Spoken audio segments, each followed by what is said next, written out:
இன்றைக்கு கூட நம்ம எடுக்கிற சங்கீத தியான பகுதி 127ஆம் சங்கீதம். வசனம் எல்லாருக்கும் நல்ல ஒரு அறிந்த ஒரு வசனம். நம்ம புது வீடு கட்டினாவே இந்த வசனத்தை வந்து எடுப்பாங்க, முதல் வசனத்தை இருந்துட்டு. ஆனா இது நேற்று வந்து ரொம்ப ஆராய்ச்சி பார்க்கும்போது ரொம்ப நல்லா இருந்துங்க அதனுடைய அர்த்தங்கள். கர்த்தர் வீட்டை கட்டாராகில் அதை கட்டுகிறவர்களின் பிரயாசம் விருதா. கர்த்தர் தான் வீட்டை கட்டினா அந்த விருதா விருதா அப்படின்ட்டு வருதுன்னா, விருதான்னா வெறுமையானது, ஒண்ணுமே இல்லாததுதான் அது. அப்போ கர்த்தர் வந்து வீட்டை கட்டினா மாத்திரம் அவர் தான் விருதான்னா அவர் மட்டும்தான் அதை பாதுகாத்து கொள்ள முடியும். எந்த ஒரு காரியத்தையுமே கர்த்தர் மட்டும்தான் பாதுகாத்து கொள்ள முடியும். நம்ம பாதுகாத்தோம் அப்படின்னா நம்ம பாதுகாக்க முடியுமா? ஆனா விருதானா அது ஒரு வெறுமை நம்ம வந்து பார்க்க முடியுமா?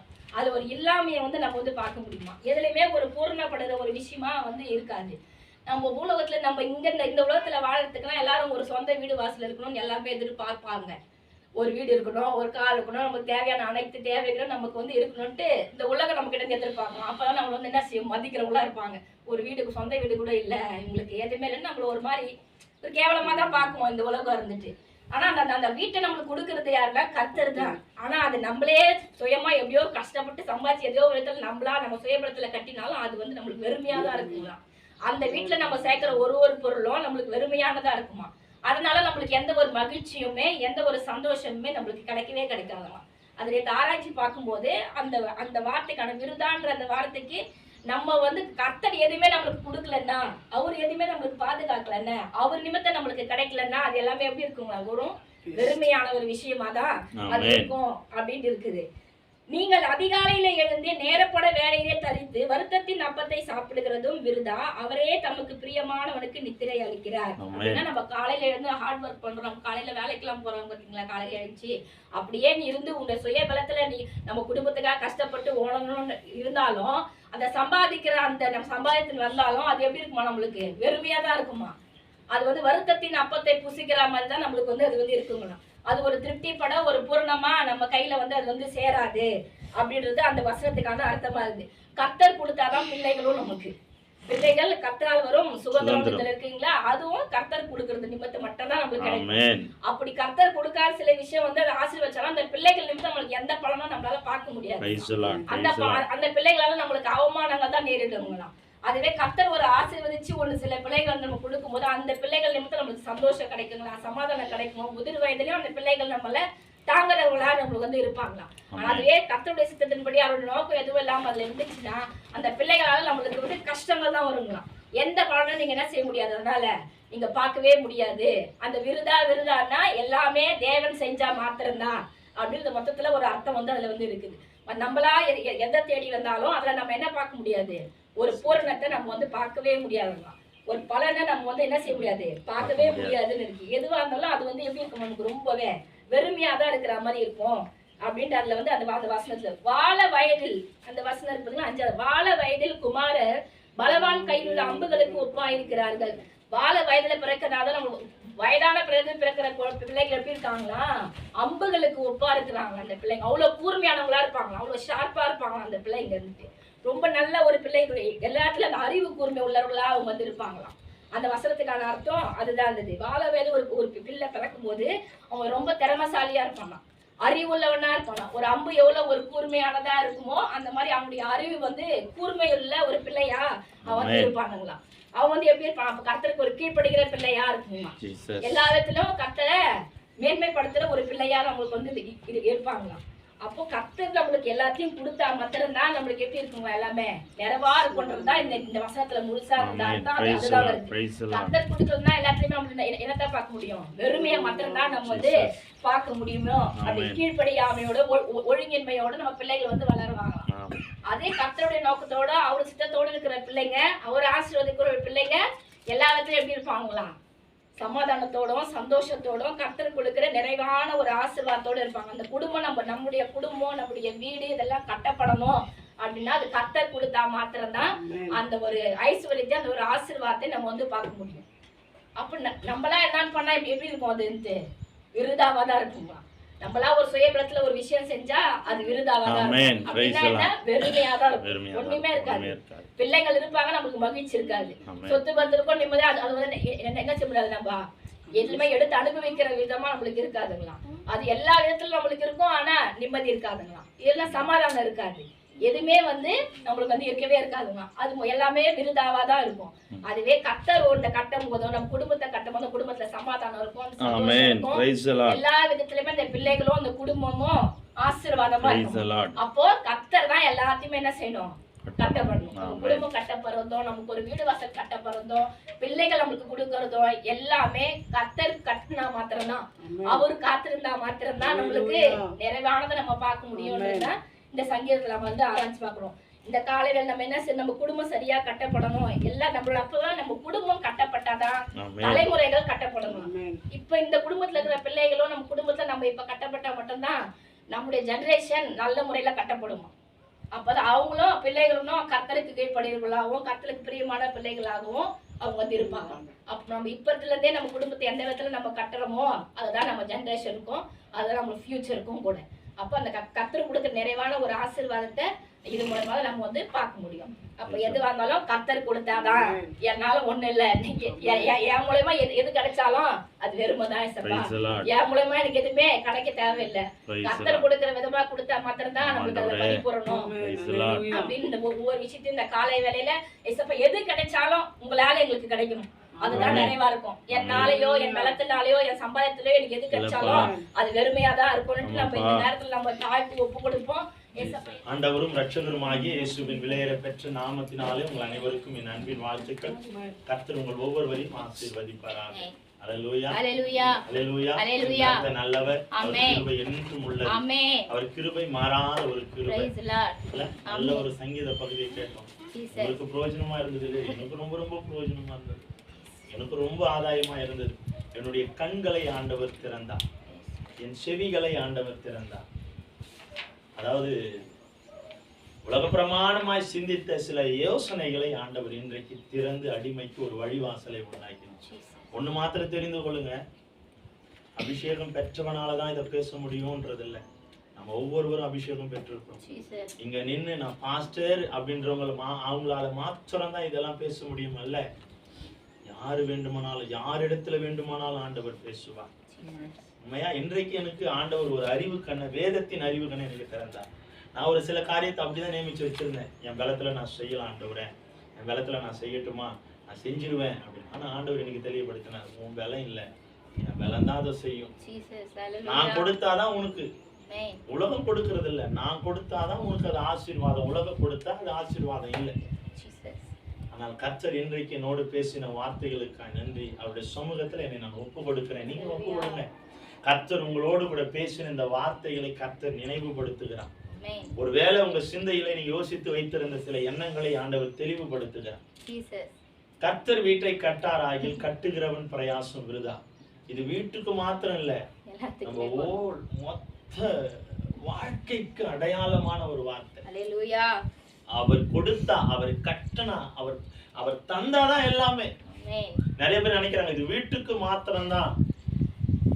வீட்டுக்கு மாத்திரம் கிடையாது, நம்ம எல்லா தேவைகளுக்கும் காரணம் ஒன்றே ஒன்று. இந்த அழகான அந்த சங்கீத பகுதி, கர்த்தர் வீட்டை கட்டாராகி கட்டுகிறவன் பிரயாசம் விருதா. அவர் கொடுத்தாதான், அவர் தந்தாதான். அதுல ஒரு வார்த்தை அழகா போட்டிருக்கு பாருங்க, கர்த்தரே அதை செய்தாதான். கர்த்தர், கர்த்தர் அதை செய்கிறவர் தான் அவர், வேற யாருமே இல்ல. அவர் தான் அதை செய்யணும். கர்த்தர் வீட்டை கட்டாராகில், கர்த்தர் கொடுக்காராகில், கர்த்தர் தராவிட்டால் எல்லாமே அவர் தான். அவர் கொடுக்கும் நம்முடைய வாழ்க்கையில. அதுக்கு நாம வந்து நம்ம அர்ப்பணிக்கணும். இன்னைக்கு நிறைய பேருடைய வாழ்க்கையில நான் செஞ்சிடணும், நான் முடிச்சிடணும், நான் கட்டிடணும், நான் வாங்கிடணும், நான் தான் எல்லாத்தையும் பண்ணிடணும். இந்த சிந்தை மனுஷனுக்குள்ள இன்னைக்கு நிறைய அவனை விட உயர்வா மாறிடுச்சு. அதனால இன்னைக்கு இந்த வார்த்தை ரொம்ப ரொம்ப பிரயோஜனமானது. இதுதான் நம்ம ஊழியத்தின் அடித்தளம். என் ஊழியத்தின் அடித்தளம் எதுனா நீதியரசர் ஊழியம் தான். அதுலதான் என் ஊழியத்தின் ஊழியம் என்ன, மெசேஜ்னா என்ன, வார்த்தைனா என்ன, மக்களை கூட்டி சேர்க்கிறதா என்ன, இதெல்லாம் கற்றுக்கொண்டது நான் அதுலதான். ஊழியம் செஞ்சிருக்கிறேன், ஆனா அதோட மெத்தடுகளை நான் கற்றுக்கொண்டது அதுதான்.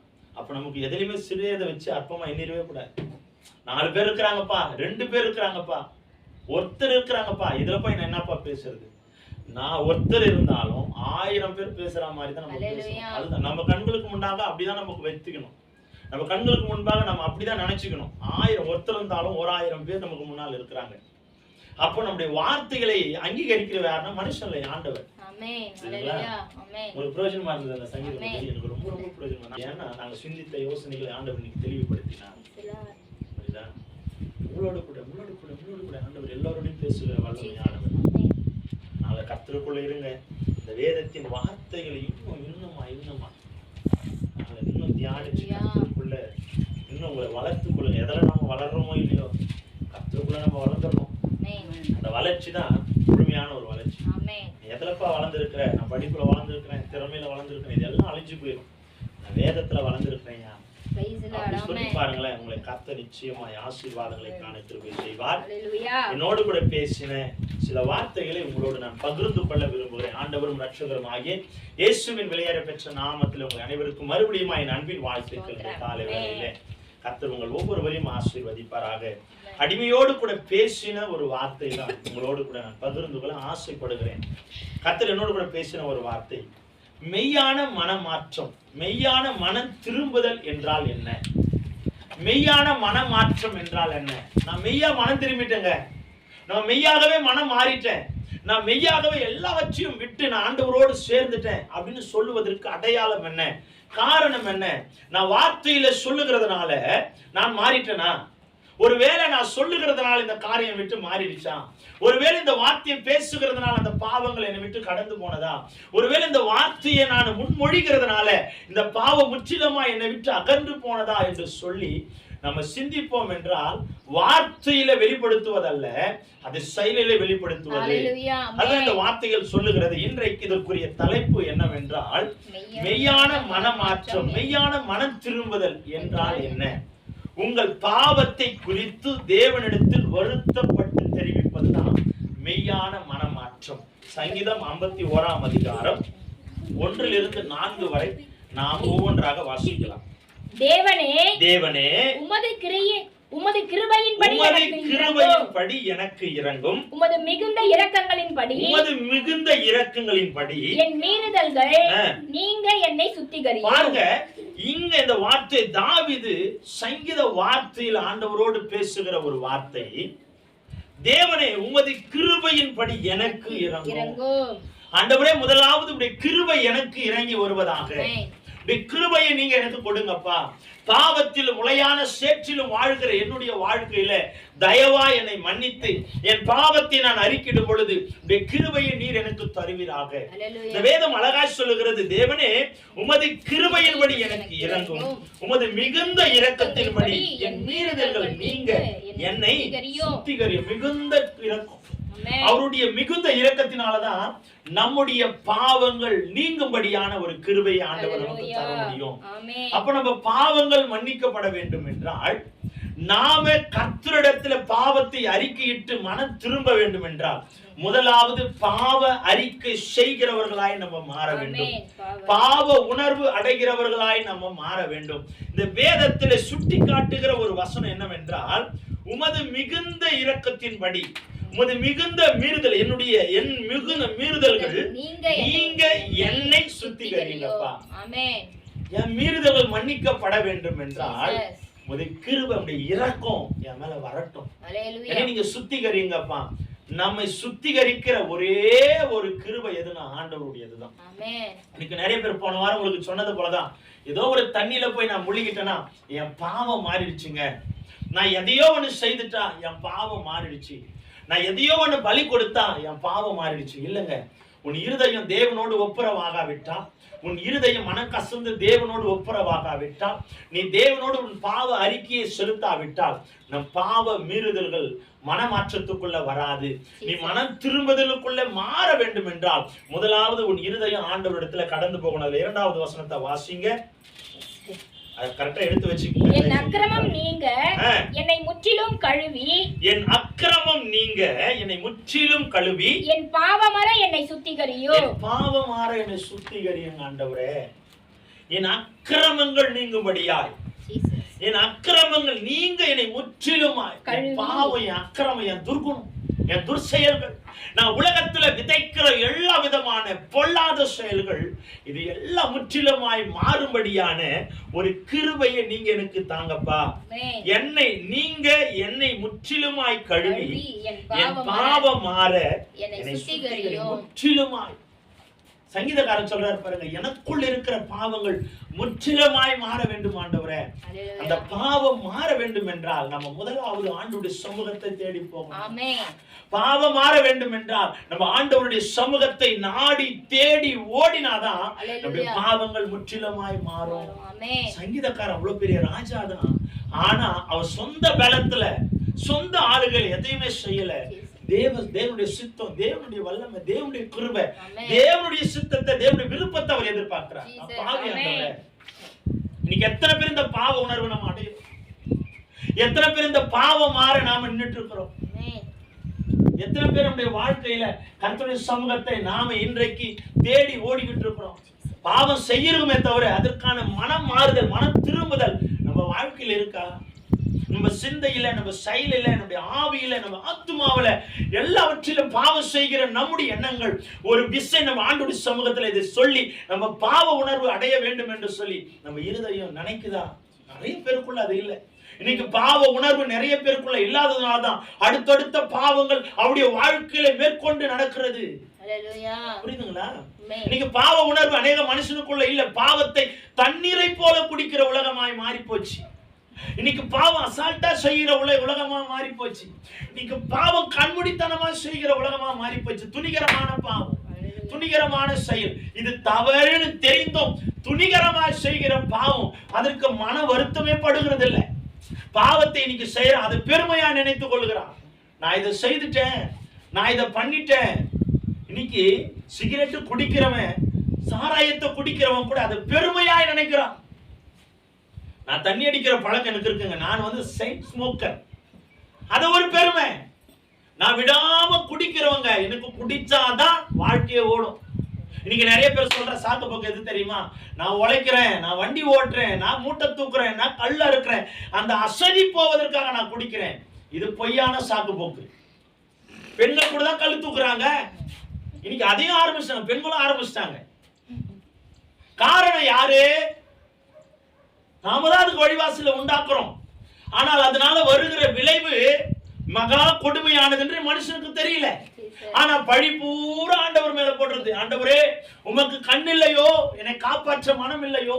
ஆண்டவர் எத்தனையோ முறை நமக்கு வழிவாசல வாய்ப்பை கொடுத்திருப்பாரு, எத்தனையோ முறை நமக்கு பேசியிருப்பாரு, எத்தனையோ முறை நமக்கு சொல்லி இருப்பாரு. ஆனா அந்த பாவம் செய்யும் போது மாத்திரம் நம்ம காது அடைஞ்சிரும். ஏன்னா நம்ம காது திறந்துட்டோம்னா இந்த பாவத்தினால செய்ய முடியாதே. இன்னைக்கு நிறைய பேர் அதை தான் செய்யறாங்க. எங்க வீட்டை கட்டிட்டு இருக்க அக்காவோட வீட்டை கட்டிட்டு இருக்கிறாரு மேஸ்திரி. சாயந்திரமான அந்த பெரிய மேஸ்திரி வர வரைக்கும் காத்திருப்பாரு. வேலை முடிஞ்சு கடற்கரை எல்லா வேலையும் முடிஞ்சு பெரிய மேஸ்திரி வர வரைக்கும் காத்திருப்பாரு. அவர் வந்தனே, அண்ணே சீக்கிரம் வாங்கண்ணே, நான் போகணும். நான் நினைச்சுக்கிறேன், பரவாயில்ல சீக்கிரம் வீட்டுக்கு போய் அவரு ஏதோ வீட்டு பதார்த்தமெல்லாம் வாங்கிட்டு போவார் போல, காய்கறி வாங்கிட்டு போவார் போல. அதுக்காக தான் அந்த மனுஷன் இவ்வளவு வேகமா ஓடுறாரு நான் நினைச்சுப்பேன். இது 2 நாளா பார்த்துட்டே இருக்கிறேன். அதே போல வெயிட் பண்ணுவார். அவர் ஓடுவார், எங்கேயும் கட்டிக்கிட்டு அவ்வளவு வேகமா ஓடுவாரு. நான் கேட்பேன், ஒரு நாள் கேட்டேன், ஆனா எங்க தானே இவ்வளவு வேகமா ஓடுறீங்க? முடிஞ்சு தலை கொடுத்துட்டாரு. ஆனா நீங்க வேறயா, கடையை மூடிடுவான், அதுக்கப்புறம் நான் போனேன்னா லேட் ஆயிரும், கூட்டத்துல என்னால நிக்க முடியாது. நான் இப்ப போனாதான் அதை வாங்கி குடிச்சு கொஞ்ச நேரம் அமர்ந்து உட்கார்ந்து அதுல நான் இருந்து அதுக்கப்புறம் வீட்டுக்கு போகும்போது கொஞ்சம் தெளிவடைஞ்சு போவேன். அப்போ வீட்டுக்கு போறதுக்குள்ள கொஞ்சம் இறங்கினையா, அதுக்கப்புறம் நான் ஃப்ரீயா போயிருப்பேன், நல்லா அப்படியே படுத்து தூங்கிடுவேன். சாப்பிடுறதுக்கு கூட எனக்கு மனசு வரும். பாவத்திற்கு மனுஷன் துரிதமா செயல்படுகிறான். பாருங்க, இந்த வேதம் சொல்லுறது, என் அக்கிரமம் நீங்க என்னை முற்றிலுமாய் கழுவுங்க ஆண்டவரே. இந்த பாவ உணர்வு தாவீதுக்குள்ள இருந்துச்சு. நான் மனம் மாறணும்ன்ற எண்ணங்கள் தாவீதுக்குள்ள இருந்துச்சு. இன்னைக்கு எத்தனையோ மனிதர்கள் பாவ உணர்வு அடைவதற்கான எண்ணங்கள் வரல, துணிச்சலா செய்யறாங்க. துணிச்சலா இது பாவம், இது அக்கிரமம், இது நரகத்துல கொண்டு போகும், அக்கினியில நான் விழுந்து மடிந்து போவேன். என் வாழ்க்கை, என் சந்ததி, என் பிள்ளைங்க, என் குடும்பம், என் சூழல், என் மதிப்பு, என் மரியாதை எல்லாமே கெட்டு போகணும் தெரிஞ்சும் இன்னைக்கு பாவம் தண்ணீரை போல மனுஷன் குடிக்கிறான். பக்கத்திலேயே வச்சிருக்கிறான். இன்னைக்கு ஈஸியா வந்துருச்சு, கையிலே வச்சிருக்கிறான். 24 மணி நேரமும் கையில ட்விட்டரு, வாட்ஸ்அப்பு, பேஸ்புக்கு, யூடியூப் எல்லாவற்றிலும் இன்னைக்கு மனுஷன் தேடி போக வேணாம். அவன் கையிலே இருக்கிற 24 மணி நேரம். தெளிலால் எல்லாரையும் வீட்டுக்குள்ள தேடி வந்துருச்சு. அவன் தேடி போனான். இன்னைக்கு தெளிலாலே தேடி வந்திருக்கு. எல்லார் கையிலும் தெளிலால். சாதாரணமான பாவத்தை போல இன்னைக்கு மனுஷன் கண்ணுக்கு அப்படியே கையிலே வச்சுக்கிட்டு கண்ணுடைய அறைய மூடிட்டா போதும், அவன் இஷ்டம் போல பாவத்தை செய்யலாம். பாவ உணர்வு அடைகிற சுவாபம் எந்த மனுஷனுக்கு இன்னைக்கு இல்ல. ஆனா இன்னைக்கு அநேக பேர் பாவத்தை வேதத்தை வச்சுட்டே செஞ்சுக்கிட்டு இருக்கான். பயம் இல்ல, கையில வச்சுக்கிட்டே இன்றைக்கு பாவத்தை செய்யறான். வேதத்துல கை இருக்கு, இருபுறமும் கருக்குள்ள பட்டயம். இதை நான் தொடும்போது, இதை பார்க்கும்போது, என் கூட இருக்கும்போது நடுக்கம் உண்டாகணும் என்ற பயம் இல்ல. அவ்வளோ ஒரு அலட்சியம். ஆனா இங்க தாவீது சொல்றாரு பாருங்க, என் அக்கிரமம் நீங்கும்படியா என்னை முற்றிலுமாய் கழுவி என் பாவ மாற என்னை சுத்திகரிங்க ஆண்டவரே.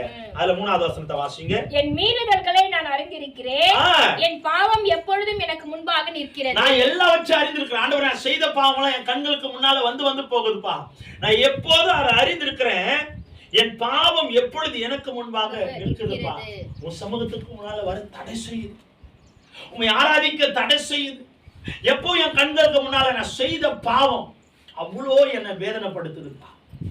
நான் என்ன செய்வதுன்னு எனக்கு தெரியல. ஒருவேளை உம்முடைய அன்பை விட்டு நான் இந்த பாவத்தின் நிமித்தமா விலகி போயிருவேன், நான் பயப்படுறேன். இன்னைக்கு அந்த பயம் எத்தனை பேருக்குள்ள இருக்கு? ஆண்டவரே, நாளையத்துல வந்து முழங்கால் படிட்டு ஜெபிக்கிறப்பா, ஆனாலும் என் பாவம் என்னை மேற்கொண்டுமோன்னு பயமா இருக்குன்னு நிறைய பேர் இதை யோசிக்கிறதே இல்லை. அது ஒரு பக்கம் இருக்கட்டும், ஆண்டவர் ஒரு பக்கம் ஆராதிக்கலாம். 2 எஜமானுக்கு நம்மளால ஊழியம் செய்ய முடியுமா? இன்னைக்கு அநேக மனிதன் அதுதான் நினைக்கிறான். ஆனால் இந்த தாவீது பாருங்க, என் மீறுதல்கள் நான் அறிந்திருக்கிறேன். எல்லாம் எப்பவுமே என் பாவம் எனக்கு முன்னால வந்து எனக்கு குத்துது ஆண்டவரே. ஒரு குற்ற உணர்வு இன்னைக்கு நிறைய பேருக்குள்ள இல்ல. பாவத்தின் குற்ற உணர்வு நிறைய பேருக்குள்ள இல்ல. அக்கிரம சிந்தை நிறைய பேருக்குள்ள, மனமாறுதல் நிறைய பேருக்குள்ள இல்ல. இன்னைக்கு இல்லைன்னா நாளைக்கு, நாளைக்கு இல்ல நாளைக்கு, இப்படியே வாழ்க்கை ஓடிக்கிட்டே இருக்கு. ஆனா மனுஷன் இன்னைக்கு நினைக்கிற ஒரு சாதாரண ஒரு காரியம், நான் பாவம் செஞ்சுட்டு போய் முழங்கால் படிட்டேன்னா என் பாவம் மாறிடும். எத்தனை நாள் அந்த வாழ்க்கை ஓடும்? ஒரு நாள் ஒன்று வரும். ஒரு நாள் ஒன்று வந்தது. நோவாவுக்கு ஆண்டவர் சொன்னா, நீ போய் பிரசங்கம் பண்ணு, இந்த ஜனங்க மாறட்டும். கேட்கல. ஒரு நாள் வந்துச்சா இல்லையா? ஜலப்பிரளயம் பூமியின் மேல வந்த உடனே அக்கிரம சிந்தையுள்ள எல்லாமே மாண்டு போனான். யார் ஆண்டவரை பிடிச்சிட்டு மனம் மாறணும், அவன் பேழைக்குள்ள பிரவேசித்தான்.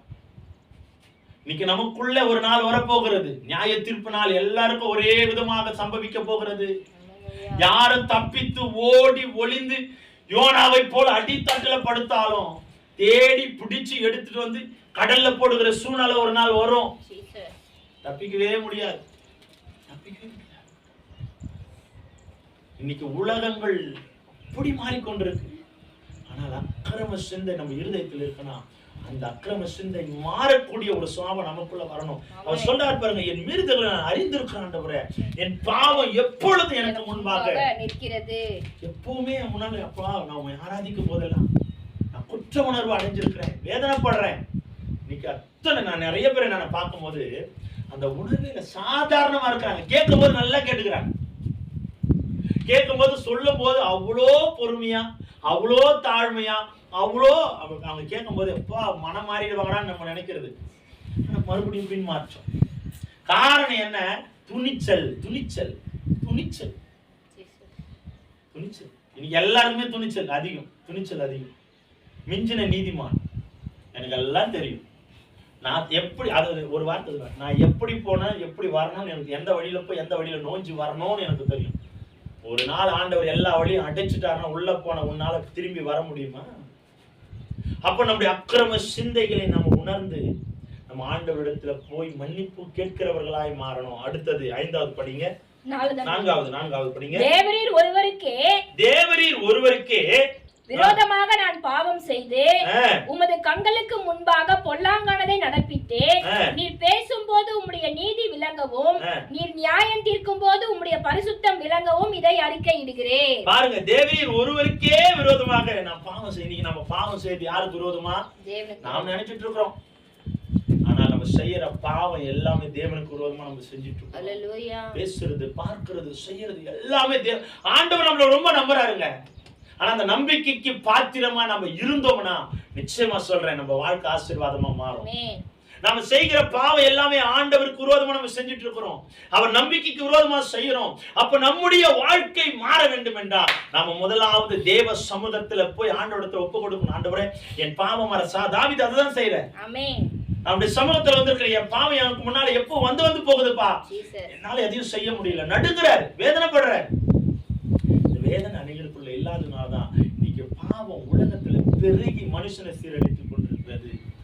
எல்லாவற்றிலும் இன்னைக்கு அந்த பாவமே ஒரு சம்பாத்தியமா மாறி போச்சு, பாவம் வருமானமா மாறி போச்சு, பாவம் ஆதாயமா மாறி போச்சு, பாவம் வெகுமதியை கொடுக்குது, பாவம் கையெழுத்து கொடுக்குது, பாவத்தை எல்லாத்தையும் சம்பளத்தை வாங்கி கொடுத்து இன்னைக்கு அந்த பாவத்தை செஞ்சா சம்பளம். எவ்வளவு ஒரு வெட்கக்கேடான விஷயம் இல்ல உலகத்துல. ஆண்டவர் நம்பி இந்த உலகத்தை நம்ம கையில கொடுத்தாரு, நம்பி மனுஷனை கையில கொடுத்தாரு, நம்பி வேதத்தை கையில கொடுத்தாரு, எல்லாமே வாங்கி ஒரு மூலையில தூங்க வச்சுட்டு நாம இன்னைக்கு நம்ம இஷ்டம் போல வாழ்ந்துட்டு இருக்கோம். இந்த வாழ்க்கை எத்தனை நாள் போகும்? ஆனா மனுஷனுக்கு எல்லாமே தெரியும், ஒரு நாள் இதெல்லாம் மாறுன்னு தெரிஞ்சும் துணிகரம், தெரிந்தும் துணிகரம், தைரியம். இந்த தைரியம் எதனால வருதுன்னா நாம ஆண்டவருடைய வார்த்தைக்கு இடம் கொடுக்காதனாலதான். பிசாசின் வார்த்தைக்கு அடிமையாயிட்டுமே. அப்ப நமக்குள்ள அந்த துணிகரமான பாவங்கள் செயல்படுகிறது. அப்ப நாம கர்த்தருக்குள்ள எப்பொழுதும் இருக்கணும், கர்த்தருக்குள்ள வாழணும். கர்த்தர் நம்மை ஆசீர்வதிப்பார். இரண்டாவதாக, உங்கள் பாவத்தை குறித்து மெய்யான உணர்வை பெற வேண்டுமா? சங்கீதம் 32 அதிகாரம் 5வது வசனம். சங்கீதம் 32 அதிகாரம் 5வது வசனம். 32:5. நான் என் அக்கிரமத்தை மறைக்காமல் என் பாவத்தை உமக்கு அறிவித்தேன், என் மீறுதல்களை கர்த்தருக்கு அறிக்கையிடுவேன் என்றேன். தேவரீர் என் பாவத்தின் தோஷத்தை மன்னித்தீர். தேவரீர் என் பாவத்தின் தோஷத்தை மன்னித்தீர். ஆமென். இவ்வளவு அழகான ஒரு வார்த்தை. நான் என் அக்கிரமத்தை மறைக்காமல் என் பாவத்தை உமக்கு அறிவித்தேன், மீறுதல்களை கர்த்தருக்கு நான் அறிக்கையிடுவேன். அக்கிரமத்தை மறைக்காம என் பாவத்தை. இன்னைக்கு நிறைய பேர் அறிக்கையிட மறந்து போறாங்க. வெளி ஆண்டவரிடத்துல அறிக்கை செய்ய மறந்து போறதுனாலதான் இன்னைக்கு நம்முடைய பாவங்கள் மன்னிக்கப்படாமல் இருக்கிறது. நம்ம பாவத்திற்கு பதில நம்ம இன்னைக்கு பெறுவதற்கு காரணம் என்னன்னா நம்ம அறிக்கை செய்ய மறந்து போயிட்டோம், ஆண்டவரிடத்துல சொல்ல மறந்து போயிட்டோம். பலியரங்கமா ஆண்டவருக்கு முன்னால பலியரங்கமா பாவம் செய்யற நாம அந்த பலியரங்கமா ஆண்டவருக்கு முன்னால பாவ உணர்வு அடைகிற தேவ பிள்ளைகளா நம்ம மாற முடியல. யாருக்கும் இன்னைக்கு அந்த உணர்வு வரல. நான் பாவ உணர்வு அடையணுமே, நான் பாவ மன்னிப்பு அடையணுமே, பாவ உணர்வுல நான் இருக்கணுமே, என் வாழ்க்கை நான் பாவ உணர்வு அடைஞ்சாதான் என் வாழ்க்கை மாறுன்றது யாருக்குமே இன்னைக்கு அது இல்லை. கர்த்தருக்குள்ள நாம இன்னைக்கு எப்போ மாறுகிறோமோ அப்பதான் நம்முடைய வாழ்க்கையில கர்த்தர் ஆசீர்வாதங்களை தர அவர் வல்லமையானவர். அல்லேலூயா. 1 யோவான் 1 அதிகாரம் 9வது வசனத்தை வாசிக்கலாங்கம்மா. 1 யோவான் 1 அதிகாரம் 9வது வசனம். நம்முடைய பாவங்களை நாம் அறிக்கையிட்டால் பாவங்களை நமக்கு மன்னித்து எல்லா அநியாயத்தையும் நீக்கி நம்மை சுத்திகரிப்பதற்கு அவர் உண்மையும் நீதியும் உள்ளவராய் இருக்கிறார். பாவங்களை நாம் அறிக்கையிட்டால் பாவங்களை நமக்கு மன்னித்து எல்லா அநியாயத்தையும் நீக்கி நம்மை சுத்திகரிப்பதற்கு அவர் உண்மையும் நீதியும் உள்ளவர். பாவத்தை மன்னிக்க கூடியவர் யாருன்னு ஆண்டவராய் இயேசு கிறிஸ்து மாத்திரம்தான். அல்லேலூயா. இந்த பாவத்தை மன்னிக்கிற அதிகாரம் உலகத்தின் மனுஷனுக்கு அல்ல. இந்த மனுஷன் கிட்ட போயிட்டு நான் மன்னிப்பு கேட்டேன்னா என் பாவம் மன்னிச்சிடும். ஆண்டவர் ஒருவரை தவிர உன் பாவத்தை மன்னிக்க இந்த உலகத்துல யாரும் கிடையாது. இந்த வேதம் அழகா சொல்லுது பாருங்க, அவ்வளவு அருமையா பேசுகிறது. நம்முடைய பாவங்களை நாம் அறிக்கையிட்டால் பாவங்களை நமக்கு மன்னித்து எல்லா அநியாயத்தையும் நீக்கி நம்மை சுத்திகரிக்க அவர் உண்மையும் நீதியும் உள்ளவர்.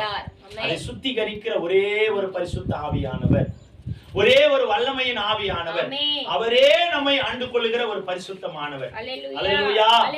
எத்தனை பேர் இன்றைக்கு நாம ஆண்டவருடைய வாழ்க்கையில பாவத்தை அறிக்கையிடுகிறவர்களாய் மாறுகிறோம். பாவத்தை அறிக்கையிடுகிறவர்களா நம்ம என்னைக்கு மாறுகிறோம்? அது நினைச்சு பாருங்க, ஒரு விஷயம் நினைச்சு பாருங்க. இந்த வேதம் சொல்லுகிறது அவர் நீதி உள்ளவரா, உண்மையும் நீதியும் உள்ளவர். அவர் மட்டும்தான் நீதி உள்ளவர். அவர் தான் பாவத்தை மன்னிக்க முடியும். பாவத்தை செஞ்சுட்டு ஒரு கோர்ட்ல போயிட்டு நம்ம காசு வெகுமதியை கொடுத்துட்டா பாவம் மன்னிக்கப்பட்டது.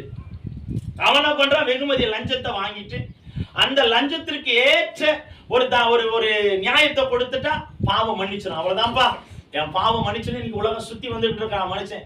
காலரை தூக்கி விட்டுக்கிட்டு அப்பா என் பாவம், ஏன்பா கோர்ட்டே என்ன மன்னிச்சிருச்சுப்பா, நீ என்னப்பா? இந்த கோர்ட் மன்னிக்கலாம், இந்த நீதிபதி மன்னிக்கலாம். அந்த நீதிபதி எந்த வெகுமதி எதிர்பார்க்காதவர். நீதினா நீதி, அநீதினா அநீதி தான். அவர்கிட்ட எந்த ஒரு லஞ்சத்தை கொடுத்து அவரை நீ விலைக்கு வாங்க முடியாது. A to Z அறிந்தவர், மூளையிலிருந்து உள்ளங்காலுக்கு உச்சம் தலை வரைக்கும் அறிந்தவர் அவர்தான். புரியுதுங்களா? அப்ப நம்முடைய வாழ்க்கையில கர்த்தர் ஒருவர் தான், அவரை தவிர யாருமே கிடையாது. அப்ப அவர் நீதி உள்ளவராய் இருக்கிறார்னா அவர் ஒருவருக்கே நாம அடிமை உள்ளவர்களா இருக்கணும். அல்லேலூயா. கர்த்தர் ஒருவருக்கு மாத்திரம் தான் நாம் அடிமை உள்ளவர்களா இருக்கணும். அவர் ஒருவர் தான் நீதியும் நியாயத்தையும் நிறைந்தவர். நீதி உள்ளவராய் நமக்கு இருக்கிறார். அப்ப நீதி உள்ளவராய் நம்ம இருப்போம்னா, கர்த்தருக்குள்ள நீதியை நம்ம வெளிப்படுத்துவோம்னா, அவர் மன்னிக்க அவர் பரிசுத்தமானவர். அல்லேலூயா. எத்தனை நாள் நம்ம கர்த்தருடைய சமூகத்துல, எத்தனை நாள் நம்ம கர்த்தருடைய பாதத்துல, எத்தனை நாள் நம்ம கர்த்தருடைய சமூகத்துல பாவ உணர்வு அடைஞ்சிருக்கிறோம். பாவ உணர்வு நம்ம அடைஞ்சிருக்கிறோம். கர்த்தர் ஒருவருக்கே நம்ம ஆவியானவருக்குள்ள நம்ம ஒவ்வொரு நாளும் நம்ம ஒப்பு கொடுப்போம். சரிங்களா? அதுல ஒரு வசனத்தை நம்ம மறுபடியும் அதே வசனத்தை வாசிமா.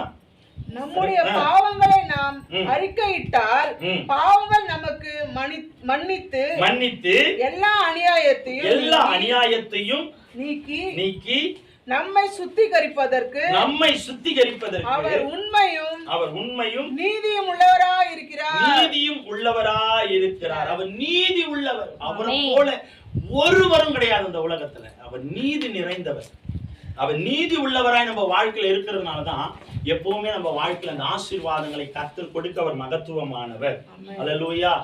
அல்லேலூயா. கர்த்தர் நல்லவர், ஒருவரே பெரிய காரியங்களை செய்கிறவர். அவரை போல இந்த உலகத்துல யாருமே இல்லை. அவர் சொல்லுகிறார், நீதியும் நியாயத்தையும் நிறைந்தவர். அநியாயத்திற்கு துணை போகிறவர் நம் தேவன் அல்ல. அநியாயத்தின்படி பேசுகிறவர் நம் தேவன் அல்ல. அநியாயத்தின்படி வாழ்கிறவர் நம் தேவன் அல்ல. எல்லாவற்றுக்கும் மேலான ஒரு தேவன் தான் ஆண்டவராகிய இயேசு கிறிஸ்து. அல்லேலூயா. நம் தேவன் எல்லாவற்றையும் அறிந்திருக்கிறவர். அவர் சொல்லுகிறார், அவர் நீதியும் நியாயமும் நிறைந்தவர். அவர்கிட்ட எந்த உலக காரியங்கள் செல்லுபடியே ஆகாது. எல்லா பாவங்களையும் அறிந்தவர் அவர் ஒருவர் தான். எல்லா அக்கிரமங்களை அறிந்தவர் அவர் ஒருவர் தான். எல்லா காரியங்களை அறிந்தவர் அவர் ஒருவர் தான். எல்லா நீதிகளை அறிந்தவர் அவர் ஒருவர் தான். அவரை போல இந்த உலகத்துல வாழ ஒருவரால முடியாது.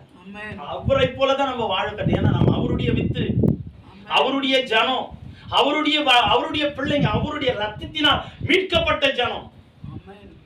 அப்போ நம்முடைய வாழ்க்கையில அவர் இருக்கிறார்னா நாம எவ்வளவு அவருக்குள்ள உண்மை உள்ளவர்களா இருக்கணும், எவ்வளவு அவருக்குள்ள மேன்மை உள்ளவர்களா இருக்கணும், எவ்வளவு அவர்களுக்குள்ள நாம நீதி உள்ளவர்களா இருக்கணும். ஒரு விஷயம் நம்ம சிந்தித்து பாருங்களேன். நம்ம வாழ்க்கையில நம்ம ஆண்டவருக்கு எவ்வளவா இடம் கொடுக்கிறோம். அப்ப எனக்கு அந்த வார்த்தை ரொம்ப என்ன ரொம்ப தொட்டுச்சு. நம்ம அக்கிரமங்கள் அநியாயத்தை நீக்கி நம்மை சுத்திகரிப்பதற்கு அவர் உண்மை உள்ளவரா. அப்போ நம்ம அநியாயம், பாவம், துர்குணம், அக்கிரம சிந்தை, பாவ சிந்தை எல்லாவற்றையும் கழுவி பரிசுத்தப்படுத்துகிற ஒரே ஒரு தெய்வம் ஆண்டவராகிய இயேசு கிறிஸ்து தான். பாருங்க, இன்னைக்கு நிறைய மனிதர்கள் யோசிக்கிற யோசனைகள் என்னன்னா, நான் எங்கன்னா போனா என் பாவம் மாறிடும், எந்த மனுஷனிடத்துல போயிட்டு நான் என் குறைகளெல்லாம் சொல்லிட்டா என் பாவம் மன்னிச்சு நான் முழுமை அடைஞ்சிருவேன். இன்னைக்கு தப்பு கணக்கு மனுஷன் போட்டுட்டு இருக்கான். தப்பு கணக்கு. இப்போ நாம எடுத்துக்கொள்ளுங்களேன். நாம செய்யற பாவம் எல்லாம் நாம உலகத்தின் மனுஷன் கண்களுக்கு மறைஞ்சு செய்யறோம். ஆனா ஆண்டவர் கண்களுக்கு நம்மளால மறைவே முடியல. அவர் சொல்றாரு, எல்லா நீதியையும் நியாயத்தையும் அறிந்தவர் அவர் தான். எல்லா நீதியும் நியாயத்தையும் அறிந்தவர். அவரை போல இந்த உலகத்துல யாருமே இல்லை. அவரை போல இந்த உலகத்துல ஒருவரும் அல்ல.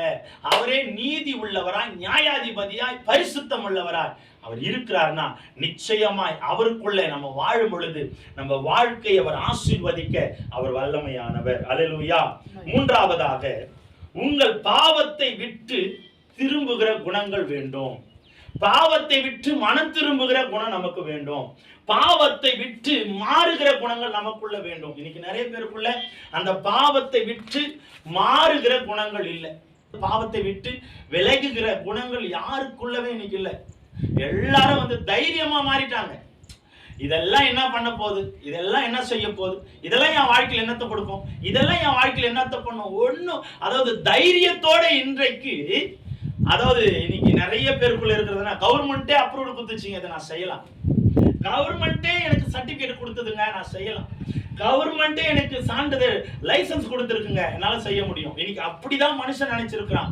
ஆனா ஒன்று, இந்த உலகம் உனக்கு எதை அனுமதிச்சாலும் என் ஆண்டவர் நீதியுள்ளவரா நியாயாதிபதியா இருக்கிறார்.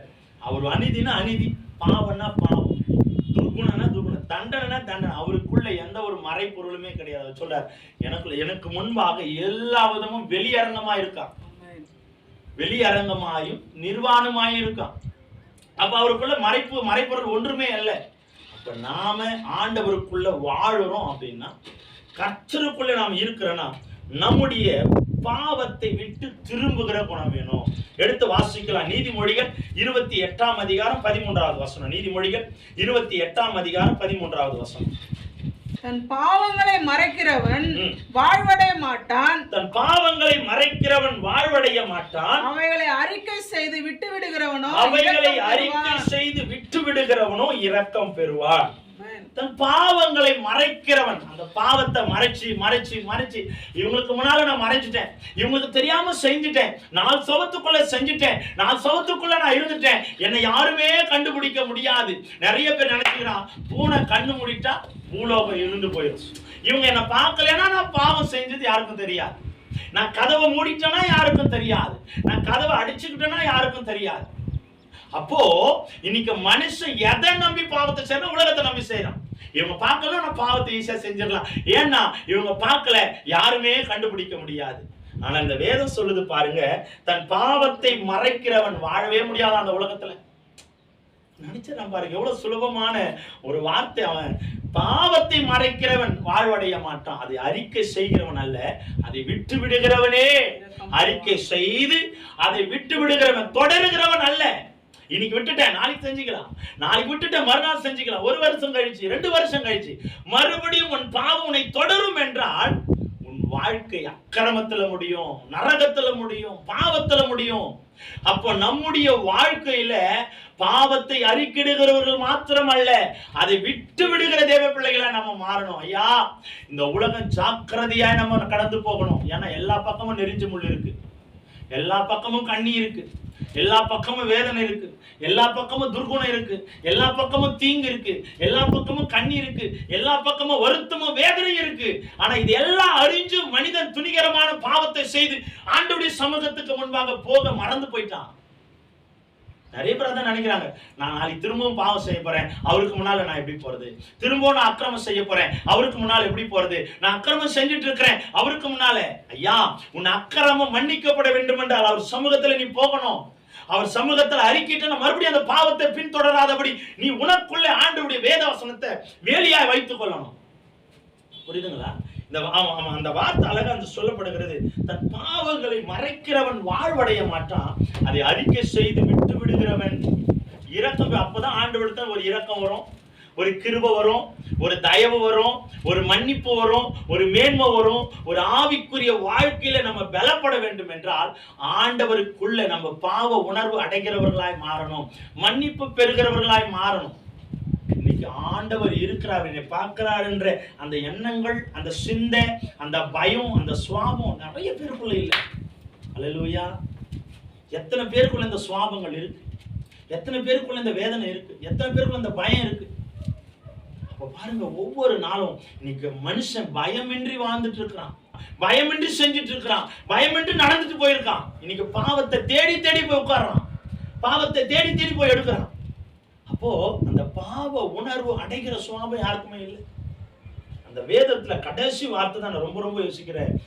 அதை விட்டு விடுகிறவனோ, அதை விட்டு விடுகிற யாரா இருந்தாலும் விடணும். முதல்ல நான் சொல்லிட்டேன், நான் மன்னிப்பு கேட்டுட்டேன், ஆண்டவர் என்ன மன்னிச்சிருவார்.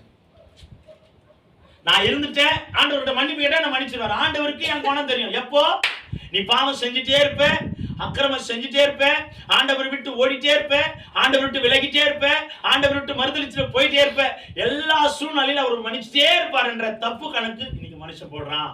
அது ஒரு நாளும் நடக்கவே நடக்காது. அந்த உணர்வு அடைகிறவன் கர்த்தரிடத்தில் இரக்கம் பெறுவான். அந்த உணர்வு அடைகிறவனுக்கு மாத்திரம் தான் அந்த இரக்கம். அல்லேலூயா. எத்தனை பேர் நம்புறீங்க? அந்த இரக்கம் வரணும்னா அந்த பாவ உணர்வு அடையணும், அதுல இருந்து மனம் மாறணும். மறுபடியும் இப்ப அந்த பாவத்தை நம்ம செய்யறோம்னா இரக்கம் வராது. அதனால நமக்கு சாபமும் பாவமும் தான் வரும். இன்னைக்கு அநேக பேர் வியாதி வேதனையில வாழ்வதற்கு காரணம் என்ன? அவர்கள் பாவத்தை விடாமல் பின்தொடர்ந்து போகிறதுனாலதான், விடாமல் செய்கிறதுனாலதான். விடாமல் அதை விட்டுட்டேன் அப்படின்னு சொல்லுவாங்க, மறுபடியும் அந்த பாவத்தை பின்தொடர்ந்து போறது, மறுபடியும் அதை தேடி தேடி போய் உட்காருது, தேடி தேடி போய் அனுபவிக்கிறது.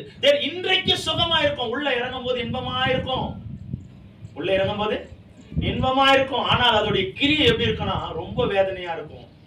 அதோடைய செயல்பாடுகள் எப்படி இருக்குன்னா ரொம்ப வேதனையா இருக்கும்.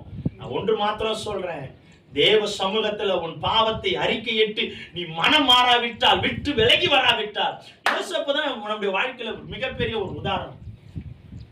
தன்னுடைய வஸ்திரத்தை கலட்டி போட்டு ஓடி போறான். ஒண்ணு மாத்திரம் சொல்றேன், பிசாசுக்கு தான் நம்மளால எதிர்த்து நிக்க முடியும், பாவத்துக்கு எதிர்த்து நிக்க முடியாது. நம்ம பாவத்துக்கு விலகி ஓடுகிற தேவ பிள்ளைகளா இருக்கணும். பாவத்துக்கு விலகி ஓடணுங்க. இன்னைக்கு நான் பாவத்துக்கு எதிர்த்து நிப்பன்ற துணிச்சல் நிறைய பேருக்குள்ள இருக்கு. நான் எதிர்த்துருவேன், நான் மேற்கொண்டுருவேன், எப்படி அது எனக்குள்ள வருதுன்னு பார்க்கலாம். இன்னைக்கு சின்னதா ஆரம்பிக்கும், கடுகு விதையை போல ஆரம்பிக்கும், நாளைக்கு அதுதான் நமக்கு மழை போல பிரச்சனையா நிற்கும். நிறைய பேர் இன்னைக்கு அதுதான் எதிர்த்து நிக்கிறது. நான் எதிர்த்துருவேங்க, என்ன பண்ணுதோ பார்த்துடலாம். எத்தனை பேருக்கு முன்னால உட்கார்ந்தாலும் நான் எத்தையும் நான் செய்ய மாட்டேன், நான் ஸ்ட்ராங்கு, நான் திடமானது உள்ளவன். அப்படிதான் இருக்கும். ஒரு நாளைக்கு 2 நாளைக்கு, 3ஆவது நாள் எப்படி இருக்கும் பார்க்கலாம். கலரா இருக்குன்னு சொல்லுவேன், நாளைக்கு அழகா இருக்குன்னு சொல்லுவேன், எப்படி இருக்குன்னு சொல்லுவேன், நல்லா இருக்குன்னு சொல்லுவேன், இதுதான் வாழ்க்கைன்னு சொல்லுவேன். இது போல சூழ்நிலை அந்த பாவத்தினால் உண்டாகும். அப்ப பாவத்தை விட்டு விடுகிறவனுக்கு மாத்திரம்தான் தேவனுடைய இரக்கம் உண்டு. பாவத்தை விட்டு விடுகிறவனுக்கு மாத்திரம்தான் தேவனுடைய தயவு உண்டு. பாவத்தை விட்டு விடுகிறவனுக்கு மாத்திரம்தான் தேவனுடைய அனுகிரகம் உண்டு. இன்னைக்கு எத்தனை பேர் நம்ம ஆண்டவருடைய சமூகத்துல பாவத்தை விட போற ஆண்டவரை விடுற ஆண்டவரை ஒரு விஷயம் எனக்கு உதவி செய்யுங்க ஆண்டவரத்துல நம்ம எத்தனை பேருக்கு இன்னைக்கு யாருமே அதை கேட்கறது இல்லை. ஆண்டவரே என்ன மன்னிச்சிருங்க, ஆண்டவரே என்ன மன்னிச்சிருங்கன்னு சொல்லிட்டு போறமே தவிர அதை நான் விடணும்ன்ற உணர்வு நிறைய பேருக்குள்ள இருக்கா? ஆண்டவரத்துல நம்ம கேட்கிறோமா, போராடுறோமா? இந்த போராட்டம் வரல. நிறைய பேர் என்னத்துக்காக போராடுறாங்கன்னா, எனக்கு இது வேணும், அது வேணும், இந்த ஆஸ்தி சொத்து சுதந்திரம் காசு பணம் இதெல்லாம் வேணும்ன்றோம். ஆனா என் பாவம் மாறணுன்ற உணர்வு, அந்த எண்ணம், அந்த முழுமையான சிந்தை யாருக்குள்ள இன்னைக்கு வரல. நிறைய பேர் அதெல்லாம் நான் விட்டுட்டா நான் எப்படி வாழ முடியும்? ஐயா நான் தண்ணி அடிக்கிறத விட்டுட்டா நான் உடைஞ்சு போயிருவேன் ஐயா, என் நரம்பெல்லாம் ஆடும் ஐயா, கை காலம் நடுங்க ஐயா. ஐயா நீ ஆரம்பிக்கும் போது உன் கை கால் நடுங்கல, விடும்போது மட்டும் கை கால் நடுங்குதுன்ற. அதனால உன் பாவத்தினால உன் ஜீவனை போனாலும் பரவாயில்ல, விட்டு. உனக்கு நீதி வேணும்னா பாவத்தை விட்டு விலகி வா. நிறைய பேர் சாக்கு போகும், நான் விட்டுட்டா இன்னைக்கு மெடிக்கல் அதுதான் சொல்லுது, கொஞ்சம் கொஞ்சமா விடும், கொஞ்சம் கொஞ்சமா விடு. ஆரம்பிக்கும் போது கொஞ்சம் கொஞ்சமா ஆரம்பிக்கிற, ஒரேடியா தான் ஆரம்பிக்கிற, ஒரேடியா செய்யற, கொஞ்சம் கொஞ்சமா ஆரம்பிச்சாலும் அது ஒரேடியா உன் வாழ்க்கையை சீரழிக்குதே. இன்னைக்கு அது மருந்து போல எடுத்துக்கணுமா? பாவத்தை எப்படி எடுக்கணும்? மருந்து போல எடுக்கணும். இன்னைக்கு உலகம் சொல்லி கொடுக்குது, ஜாக்கிரதையா இருக்கணும். இது பிசாசின் தந்திரம், இது பிசாசின் தந்திரம். உன்னை கொஞ்சம் கொஞ்சமா விட சொல்லுவான், ஆனா கொஞ்சம் கொஞ்சமா உன்னால விடவே முடியாது. அது பெரிய பாவத்திற்குள்ள உன்னை கொண்டு போய் அழிக்குமே தவிர கொஞ்சம் கொஞ்சமா உன்னை விட ஒரு நாள் அது உதவி செய்யாது. அப்போ பாவத்தை மறைக்கிறவன் அல்ல, அதை அறிக்கை செய்து விட்டு விடுகிறவனே தேவனுடைய இரக்கத்தை பெரும்படியான கிருபை ஆண்டவர் தருவார். 14வது வசனத்தை வாசிங்க. எப்பொழுது பயந்திருக்கிறவன் பாக்கியவான், தன் இருதயத்தை கடினப்படுத்துகிறவனோ தீங்கில் விழுவான். பாருங்க, எப்பொழுதும் பயம் இருக்கணும். எது மேல? ஆண்டவருடைய வசனத்தின் மேல, ஆண்டவருடைய வார்த்தை மேல பயம் இருக்கணும். எப்பொழுதும் பயந்திருக்கிறவன் பாக்கியவான், தன் இருதயத்தை கடினப்படுத்துகிறவனோ தீங்கில் விழுவான், அக்கினியில விழுவான், பாவத்துல விழுவான். அவனுடைய வாழ்க்கை நிர்மூலமாய் மாறி போகும். நான் வெளியரங்கமாய் சொல்லுகிறேன், பாவத்தை நீ விடாமல் அதை தொடருவாய் என்றால் வாழ்க்கை நிர்மூலமாய் மாறும், அக்கினியில போகும், சிதைந்து போகும். இந்த வேதம் சொல்லுது எப்பொழுதும் பயந்திருக்கணும். யாருக்கு? தேவ சமூகத்திற்கு. இன்னைக்கு தேவனுக்கு பயம் இல்லாததுனாலதான், தேவன் ஒருவர் நம்மை பார்த்திருக்கிற, கர்த்தர் நம்மை பார்க்கிறார் என்ற பயம் இல்லாததுனால்தான் நிறைய பேருக்குள்ள இன்னைக்கு துணிச்சல், அதிகாரம். பாருங்க, இந்த வேதம் அவ்வளவு ஆழமா சொல்லுகிறது. பயப்படணும். எப்பொழுதுமே நமக்கு ஒரு பயம் இருக்கணும். எப்பொழுதுமே நமக்கு ஒரு பயம் இருக்கணும். அந்த பயம் இல்லாததுனாலதான் நாம் இன்னைக்கு நம்மளை யாரு என்ன செஞ்சிட முடியும், யார் என்ன பேசிட முடியும்? யார் என்ன நாம் போலாம், ஒன்றும் கிடையாது. நமக்கு என்ன, நாளைக்கு பார்த்துக்கலாம். ஆண்டவர் என் இருதயத்தை அறிந்திருக்கிறார். ஆமா, நீ ஆண்டவருக்கு விரோதமா எல்லா காரியத்தையும் செய்துட்டே இருப்ப, ஆண்டவர் உன் இருதயத்திற்கு ஏற்றார் போல உன்னை கொண்டு போய் அழகா பசுமையையும் நீதியும் காண்பிச்சு உன்னை வழி நடத்துவாரா? ஆண்டவர் ஒரு நாள் சவுக்கெடுக்கிற நாள் வரும், பேசுகிற நாள் வரும், அதட்டுகிற நாள் வரும். எங்க போவா? போ. வசனத்தை உனக்கு சாதகமா, எல்லாமே உனக்கு சாதகமா மாறிடும் நினைப்பு கிடையவே கிடையாது. ஆண்டவர் ஒரு நாள் நீ பூசி மொழிவி அவர் அப்படியே வசியம் பண்ணணும்னு நினைச்சு மட்டும் நினைச்சிடாத கனவுல. அவர் தெளிவு புத்தி உள்ளவர், ஞானம் உள்ளவர், அறிவு நிறைந்தவர், ஞானத்திலே சிறந்தவர். அவருக்கு முன்னாலே நீ பயந்து எப்பவும் இருக்கணும். அவருக்கு சமூகத்துல வந்தா பயம் இருக்கணும். அவர் சமூகத்துல உட்காருனா பயம் இருக்கணும். இது ஆண்டவருடைய சமூகம், ஆண்டவருடைய நேரம், ஆண்டவருடைய டைம். இதை தவிர்த்து உன் வாழ்க்கை நீ வேத எது கொடுத்தாலும் கர்த்தர் ஒருவர் தான் நியாயாதிபதி, அவர் தான் நியாயம் தீர்ப்பார். நான் பலியரங்கமா சொல்லுகிறேன், பலியரங்கமா சொல்லுகிறேன், கர்த்தருடைய சமூகத்துல உண்மையா சொல்லுகிறேன், எச்சரிப்போடு சொல்றேன். தேவ பயம் ஒரு மனுஷனுக்குள்ள இல்லைன்னா உண்மையா கர்த்தருடைய அபிஷேகம் ஒரு நாள் உன்னை எட்டவே எட்டாது. இன்னைக்கு நல்லா இருக்கலாம், நல்லா போகும், நாளைக்கு ஆண்டவர் உனக்கு சொல்லி காட்டுவார். என் சமூகத்துல வந்த, என் சமூகத்துல இருந்த பயத்தோடு இருந்தியா? உன் சிந்தை எங்க இருந்தது? உன் எண்ணம் எங்க இருந்தது? உன் ஆவி ஆத்மா எங்க நீ செலுத்திட்டு ஆலயத்துக்குள்ள வந்து உட்கார்ந்த? எல்லாமே வெளியே இருக்கு, ஆனா வெறும் நடப்பணமா வந்து உள்ள உட்கார்ந்துக்கிட்டு பாவனை பண்றோம். நம்ம கர்த்தர் ஒரு நாளும் இதுக்கு நியாயம் தீர்க்காம விட மாட்டாரு. நம்ம கர்த்தருக்குள்ள உண்மையுள்ளவர்களா இருக்கணும். எப்போ ஒரு பயம் இருக்கணும். ஆண்டவர் இருக்கிறாரு, ஆண்டவர் இந்த சமூகத்தில் இருக்கிறார், பயம் இருக்கணும். பயம் இல்லாதவர்களை நம்ம இருப்போம்னா உண்மையாய் தேவனுடைய அனுகிரகத்தையும் ஆசீர்வாதத்தையும் மகிமையும் தயவையும் கிருபையும் நம்மளால பெற்றுக்கொள்ளவே முடியாது. அல்லேலூயா. எப்பொழுதும் பயந்திருக்கிறவன் பாக்கியவன், அவன் தான் ஆசீர்வதிக்கப்பட்டவன்.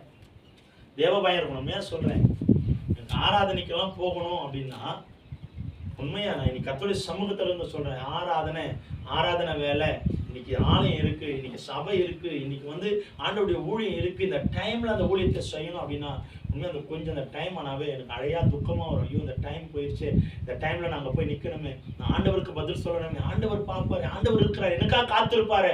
அப்படியே எனக்கு அப்படியே உள்ள அப்படியே ஒரு மாதிரி பயத்தை உண்டாகும். நிறைய நேரம் நான் அழுதுட்டே வந்திருக்கிறேன். வேற டைம் ஓடிச்சுப்பா, டைம் ஆயிடுச்சப்பா, இப்படி சமூகத்துல நான் காத்திருக்க வேண்டிய நேரத்தை நான் இழந்துட்டேனப்பா, எனக்காக நீங்க காத்திருப்பீங்க, உமக்காக நான் காத்திருக்க மறந்து போயிட்டேனப்பா, இழந்துட்டேன், அழுதுட்டேன். சில நேரத்தில் நான் ஊழியத்துக்கு வந்திருக்கிறேன். டைமை தவறிட்டேன், டைம் மிஸ் ஆயிடுச்சு, டைம் ஓடிச்சு, நேரத்தை கடத்திட்டேன், என் உலக வேலைக்காக நான் நேரத்தை கடத்திட்டேன், ஆண்டவர் கொடுக்க நேரத்தை பழப்ப மறந்துட்டேன், அழுதுட்டெல்லாம் வந்திருக்கிறேன். நான் அந்த நேரத்துல அந்த ஆலயத்திற்கு உள்ள நான் போகும்போது அந்த டைமுக்கு முன்னால போய் உட்கார்ந்துடணும் தான் என்னுடைய எண்ணங்கள் எல்லாமே. அது கொஞ்சம் லேட் ஆச்சுன்னா கூட என் மனசு அவ்வளவு பதைக்கும், உடம்பெல்லாம் வேர்த்து போகும், கை காலெல்லாம் நடுவும். அது நிறைய டைம் நான் ஃபீல் பண்ணியிருக்கேன், நான் என்னைக்கு ஆண்டவருக்கு பயப்பட ஆரம்பிச்சனும் அன்னைக்கு ஆண்டவர் கிருபையின் மேல கிருபையை கொடுத்து என்னை வழி நடத்துகிறான். எப்பொழுதும் பயந்திருக்கிறவன் பாக்கியவான், ஆசீர்வதிக்கப்பட்டவன், நன்மையை பெற்றுக்கொள்கிறான், ஆசீர்வாதத்தை பெற்றுக்கொள்கிறான். அப்ப நாம எப்பொழுதும் பயந்திருக்கணும். எப்பொழுதும் ஆண்டவர் சமூகத்துக்கு முன்னால பயத்தோடும் நடுக்கத்தோடும் கர்த்தருக்கு முன்னால நாம் இருக்கணும். அல்லேலூயா. கர்த்தருக்கு முன்னால நாம் இருக்கணும். கர்த்தருக்கு முன்னால பயந்து நடுங்கணும்.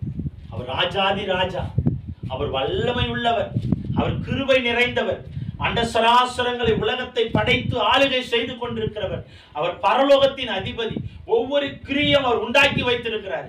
அந்த தெய்வம் அவரை பார்த்து நம்ம நடுங்கணும், பயப்படணும். இன்னைக்கு தேவ பயம் ஒருத்தருக்குள்ளே இல்லை. வரோம், போய்கிட்டே இருக்கிறோம், வரோம், போய்கிட்டே இருக்கிறோம். இது கிறிஸ்துவ வாழ்க்கையா? ஆண்டவர் துக்கப்படுறார், ஒவ்வொரு நாளும் துக்கப்படுறார். நம்ம மாறணும். நம்ம மாறலைன்னா நம்ம தெரு மாறாது, நம்ம மாறலைன்னா நம்ம வீடு மாறாது, நம்ம மாறலைன்னா நம்ம தெரு மாறாது, நம்ம மாறலைன்னா நம்ம எல்லாம் மாறாது, நம்ம மாறலைன்னா நம்ம சுத்தி இருக்கிற ஜனங்கள் மாற மாட்டாங்க, நம்ம தேசம் மாறாது. முதலாவது நாம மாறணும். கர்த்தருக்குள்ள நாம இருப்போம்னா கர்த்தர் நிச்சயமாய் நம்மை ஆசீர்வதிக்க வல்லமையானவர், நம்மை மகிமைப்படுத்த அவர் வல்லமையானவர். கர்த்தருக்குள்ள நம்மை மகிமைப்படுத்துகிற அவர் வல்லமை உள்ள தேவனாய் இருக்கிறார். அப்ப தேவனுக்குள்ள நம்ம பயந்து இருக்கணும், தேவனுக்குள்ள நம்ம எப்பொழுதும் நம்ம அர்ப்பணிக்கணும். ஆண்டவரே நீர் இருக்கிறீர், என்னை நீர் பார்க்கிறீர், என்னோடு கூட இருக்கிறீர் என்று சொல்லி ஆண்டவருக்கு முன்னால நம்ம பயந்து இருப்போம்னா கர்த்தர் நம்மை ஆசீர்வதிக்க வல்லமையானவர். அந்த வேதம் சொல்லுகிறது, அவருக்கு பயப்படுகிற மனுஷன் பாக்கியவான், ஆசீர்வதிக்கப்பட்டவன். அல்லேலூயா. அவருக்கு பயப்படணும். அப்படி பயப்படும் போது உண்மையை சொல்றேன், நாம தான் உலகத்துல பாக்கியவான், நாம தான் ஆசீர்வதிக்கப்பட்டவங்க, நாம தான் சுதந்திரவாளி, நாம தான் சம்பூரணவான். அப்ப தேவனுக்குள்ள நாம ஆசீர்வாதமா இருக்கணும்னா அவருக்குள்ள நாம பயந்திருக்கணும். வார்த்தைக்கு வசனங்களுக்கு நம்ம செவி கொடுத்து பயப்படணும். இன்னைக்கு நிறைய பேரு கிறிஸ்தவர்களே ஆண்டவருக்குள்ள ஒரு பயம் இல்லை. எனக்கு அதுதான் ரொம்ப வேதனையான ஒரு காரியம். ஆண்டவர் அறியாத ஜனங்கள் பயந்து நடுக்கத்தோட ஏசப்பா இந்த இடத்துல இருக்கிறாரு, ஏசப்பா எனக்கு முன்னால இருக்கிறாரு, அவர் என்னை பார்த்துட்டே இருக்கிறாரு, அவருக்கு முன்னால உட்கார்ந்து இருக்கிற நானு பயத்தோடு இருக்கணுன்ற அந்த பயம் நிறைய பேருக்குள்ள இல்லை. அப்ப நாம் அந்த பயத்தை வளர்த்து கொள்ளுகிற தேவ பிள்ளைகளாக மாறும். நான் கிறிஸ்துவன் என்று நான் தட்டி எல்லார்கிட்டையும் போய் பிரச்சாரம் பண்ணுவது கிறிஸ்துவ வாழ்க்கை அல்ல. நான் கிறிஸ்துவனா இருப்பேன்னா நான் பிரச்சாரத்தோட நிப்பாட்டிடுவேன். நான் கிறிஸ்துவா இருப்பேன்னா உண்மையா சொல்றேன், அவருக்குள்ள நான் சாட்சியாய் வாழ்வேன். அவருக்குள்ள சாட்சியாய் வாழணும். நம்ம 1000 சாக்கு போக்கு சொன்னாலும் தேவனுக்கு முன்னால நம்ம பயந்து இல்லையா ஒரு காரியமும் நமக்கு நன்மையாய் மாறாது. அவருக்குள்ள நம்ம பயப்படுறோம், நம்ம பாக்கியவான்மா. வேதம் சொல்லுது, கர்த்தருக்கு பயப்படுகிறவன் பாக்கியவானா, ஆசீர்வதிக்கப்பட்டவனா. அப்ப நாம அவருக்கு பயப்படும் போது இன்னைக்கு நம்ம ஒண்ணுமே இல்லாத மனுஷனுக்கு பயப்படுறோமே. ஐயோ இந்த சார் என்ன சொல்லுவாரோ, இந்த மேனேஜர் என்ன சொல்லுவாரோ, ஓனர் என்ன சொல்லுவாரோ, சூப்பர்வைசர். மனுஷனுக்கு பயப்படுகிற பயம் கண்ணிய வர வைக்கும், ஆபத்தை கொண்டு வருமா, அது தீங்களை கொண்டு போய் விடுமா. அதே தேவனுக்கு நம்ம பயந்து நடுங்கி இருப்போம்னா ஆண்டவர் இந்த நாள்ல என்னை தேடுவாரு, இந்த ஆராதனை வேலையில ஆண்டவர் என்ன நம்புவாரு, இந்த நாளில் ஆண்டவர் எனக்காய் காத்திருப்பாரு அப்படின்ற பயம் எந்த மனுஷனுக்குள்ள இருக்கோ அவன் சந்ததி, அவன் குடும்பம், அவன் வாழ்க்கை ஆசீர்வாதமா இருக்கும். ஏன்னா அவர் ஆண்டவர் எனக்கு பயப்படுகிற பிள்ளைப்பா. எனக்கு இப்படி பயந்தவர்களை தான் ஆண்டவர் இந்த வேதத்தை சாட்சி வெளிப்படுத்தியிருப்பார். அவங்களை குறித்து சாட்சி சொல்லியிருப்பார். இவனை போல பூமியில ஒருவனும் இல்லை என்று. காரணம் அவன் தேவனுக்கு பயந்தவனா இருக்கிறான். யோபு தன்னுடைய அந்த சாப்டர்ல என்ட்ரி ஆகும் போது ஆண்டவர் ஒரு சாட்சி சொல்லியிருப்பாரு. அழகான ஒரு வார்த்தை, உத்தமனும் சன்மார்க்கனும் தேவனுக்கு பயந்து பொல்லாப்புக்கு விலகுகிறவனமா இருக்கிறவன் அவனை போல பூமியில ஒருவனுமே இல்லைன்னு ஆண்டவர் சாட்சி கொடுக்கிறாருன்னா இந்த சாட்சி நீங்களும் நானும் பெறணுங்க ஐயா. ஆமா, அந்த சாட்சி தான் உண்மையுள்ள ஒரு வாழ்க்கை, கிறிஸ்துவ வாழ்க்கை. இன்னைக்கு நிறைய பேர் அந்த சாட்சி இழந்து போய் சுத்திக்கிட்டு இருக்கிறோம். பார்த்துக்கலாம், நாளைக்கு ஆண்டவருக்கு என்னை பத்தி தெரியும். இந்த சாக்கு போக்கு மறுபடியும் சொல்றேன், இதை மாத்திரம் எங்கேயும் நம்ம சொல்லிடவே கூடாது. ஆண்டவருக்கு என்னை பத்தி தெரியும், ஆண்டவருக்கு என்னை பத்தி தெரியும். ஆண்டவருக்கு உன்னை பத்தி தெரியுன்றதை உனக்கு எப்படி தெரியும்? 1000 கசப்பு, 1000 துர்குணம், 1000 கெட்ட எண்ணங்கள், 1000 மனுஷனை சீரழிக்கிற குணம் நம்ம இருதயத்தில் இருந்தா, ஆண்டவர் அலட்சியப்படுத்துற குணம் இருந்தா, நம்ம ஆண்டவருக்குள்ள ஆண்டவர் நம்ம நம்ப முடியுமா? நம்ம சொல்லிட்டு தான் இருக்க முடியும், யார சொல்ல முடியும். நம்ம வாழ்க்கையில நன்மைகளை ஆண்டவர் கொடுக்க முடியவே முடியாது. நம்ம ஆண்டவருக்குள்ள ஜாக்கிரதையா இருக்கணும். எதுக்கு பயப்படுறோமோ இல்லையோ கர்த்தருக்கு முன்னால பயந்து நடுங்கி அவருடைய சமூகத்துல நம்ம வரணும். கர்த்தர் நம்மை ஆசீர்வதிக்க அவர் வல்லமையானவர். 4வதாக பாவத்தை வெறுத்து தேவ சமூகத்துல நம்ம போக வேண்டும். எப்படியா பாவத்தை நம்ம வெறுக்கணும், அருவெறுக்கணுமா? பாவம் பார்க்கும் போதே நமக்கு ஒரு அருவெறுப்பு உண்டாகணும். பாவம் பார்க்கும் போதே ஒரு பயத்தை உண்டாகணும். ஐயோ இந்த பாவத்தை நான் செய்தேன், என் வாழ்க்கை என்னவா? ஐயோ இதெல்லாம் நமக்கு வாழ்க்கையில நல்லதில்லை, இதெல்லாம் நம்ம வாழ்க்கையில ஏற்றதில்லை. நாம யார்? நம்ம இயேசுவின் ரத்தத்துல கழுவப்பட்ட ஜனம். நாம எப்படி இருக்கணும்ன்ற ஒரு பயம், அந்த வெறுக்கிற குணங்கள் நமக்கு வரணும். அதான் வேற சொல்ல, பாவத்தை வெறுத்து தேவ சமூகத்துல நம்ம போகணுமா? எடுத்து வாசிக்கலாமா? எபிரேயர் 1ஆம் அதிகாரம் 9வது வசனம். 1ஆம் அதிகாரம் 9வது வசனம். நீர் நீதியை விரும்பி அக்கிரமத்தை வெறுக்கிறீர். ஆதலால் தேவனே உம்முடைய தேவன் உமது தோழரை பார்க்கிலும் உம்மை ஆனந்த தைலத்தினால் அபிஷேகம் பண்ணினார் என்றும் கர்த்தாவே நீர் ஆதியிலே பூமியை அஸ்திபாரப்படுத்தினீர். வானங்கள் உம்முடைய கரத்தின் கிரியைகளினால் இருக்கிறது. அப்ப பாருங்க, நீ நீதியை விரும்புகிற தேவன். அப்ப எப்பவுமே அவர் நீதியை விரும்புகிற தேவன், நீதியின் மேல பிரயாசப்படுகிற ஒரு தேவன். அப்ப நாம நம்முடைய வாழ்க்கையில நீதியை செய்து பாவத்தை வெறுக்கிறவர்களாய் நம்ம மாற வேண்டும்.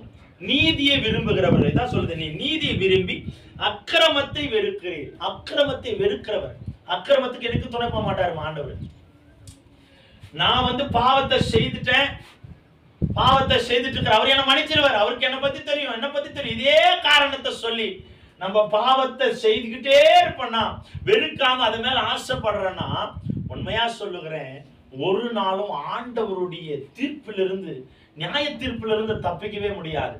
இங்க அந்த பவுல் அழகாய் சொல்லுகிறார், நீ நீதியை விரும்பி அக்கிரமத்தை வெறுக்கிறீர், ஆதலால் தேவனே உம்முடைய தேவன் தோழர்களை பார்க்கிற உம்மை ஆனந்த தைலத்தினார்.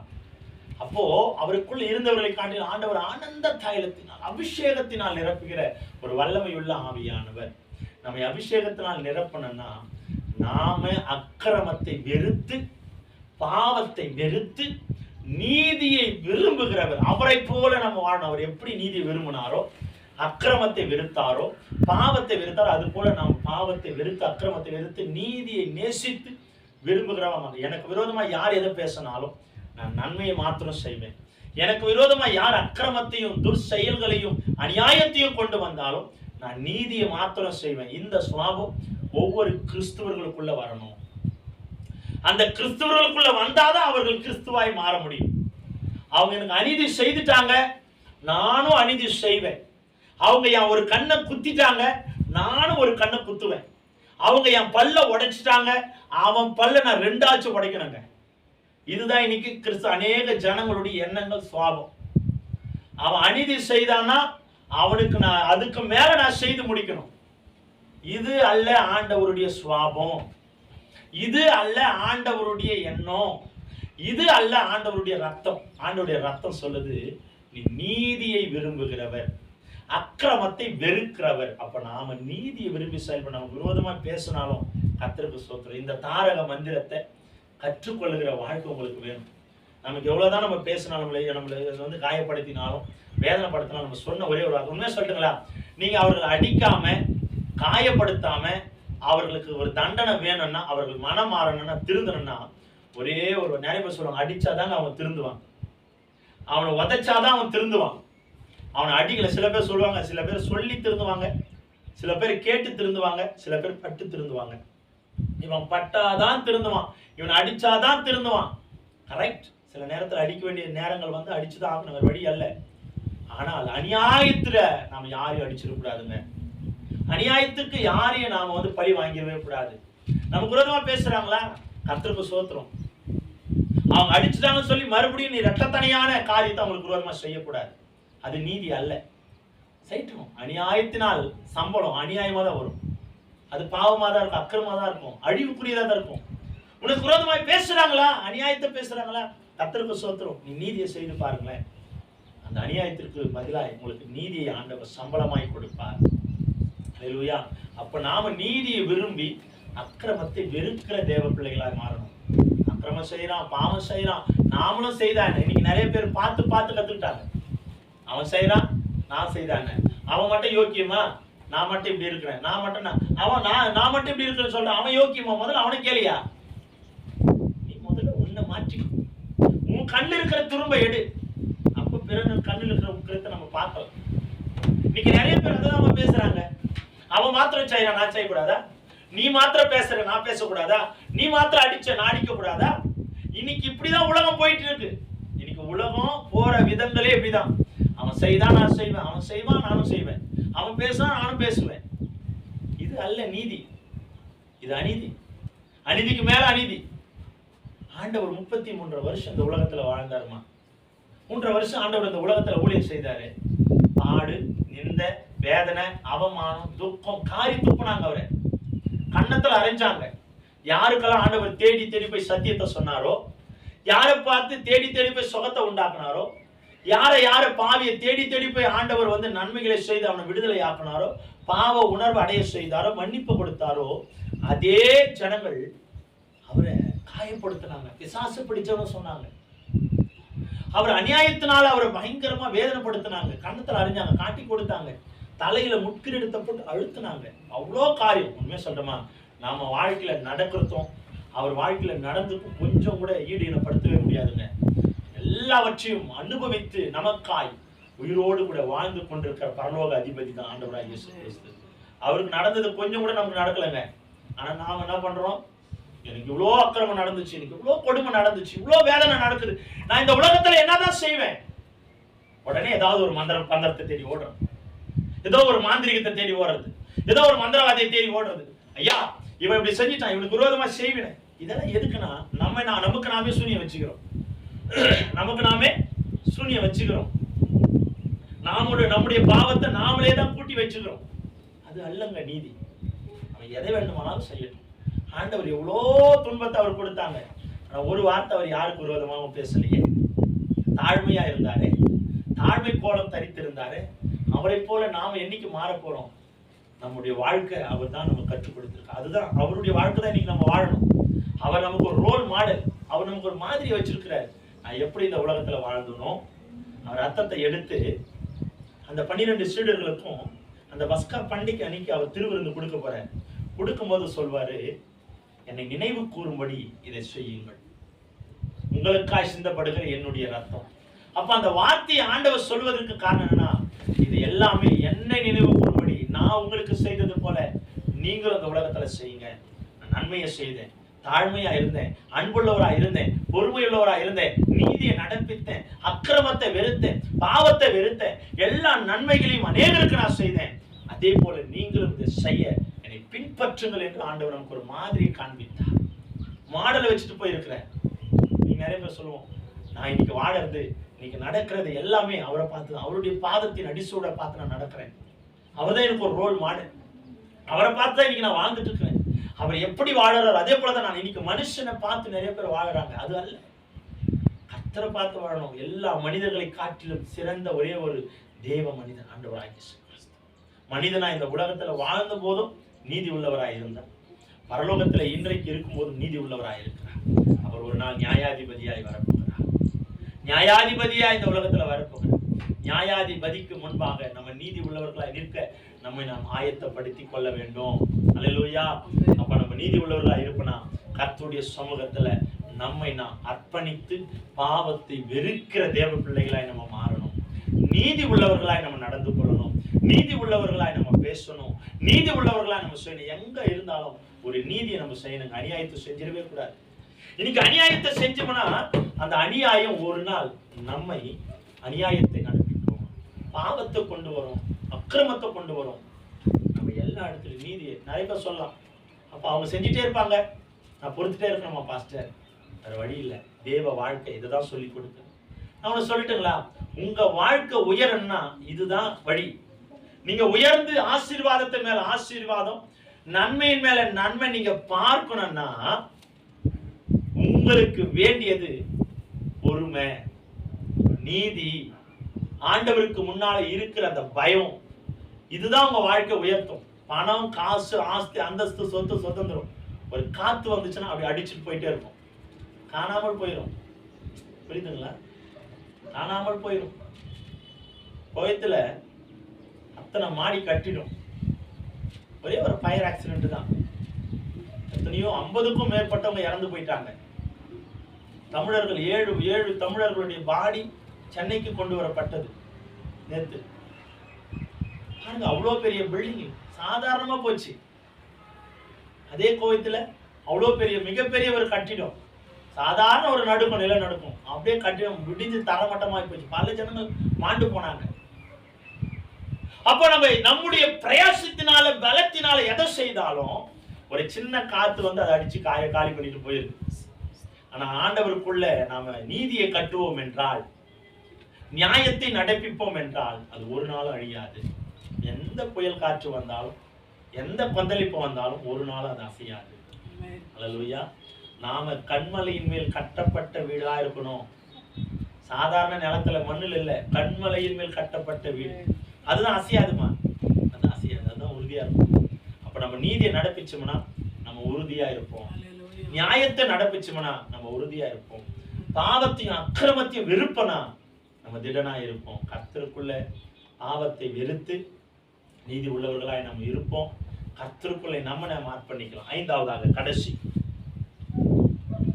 முடிந்தவரை மற்றவர்களுக்கு கடன் பட்டதை செலுத்தி தீர்க்க வேண்டுமா?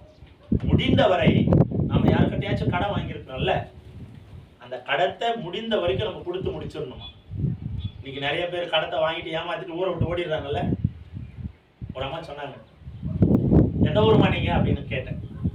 நான் மதுரை பக்கம்யா. அப்படியேம்மா, மதுரை இல்லாமையா இங்க வந்துட்டீங்க வேலை? இல்லையா, கடை பிரச்சனை அதிகமாயிடுச்சு, ஊரை விட்டு வந்துட்டு. உனக்கு கடை பிரச்சனை அதிகமாயிருச்சுன்னு சொல்லி நீ வந்துட்ட, உனக்கு கடன் கொடுத்தனுடைய நிலைமை ஒரு விஷயம் நம்ம யோசித்து பார்த்தோமா?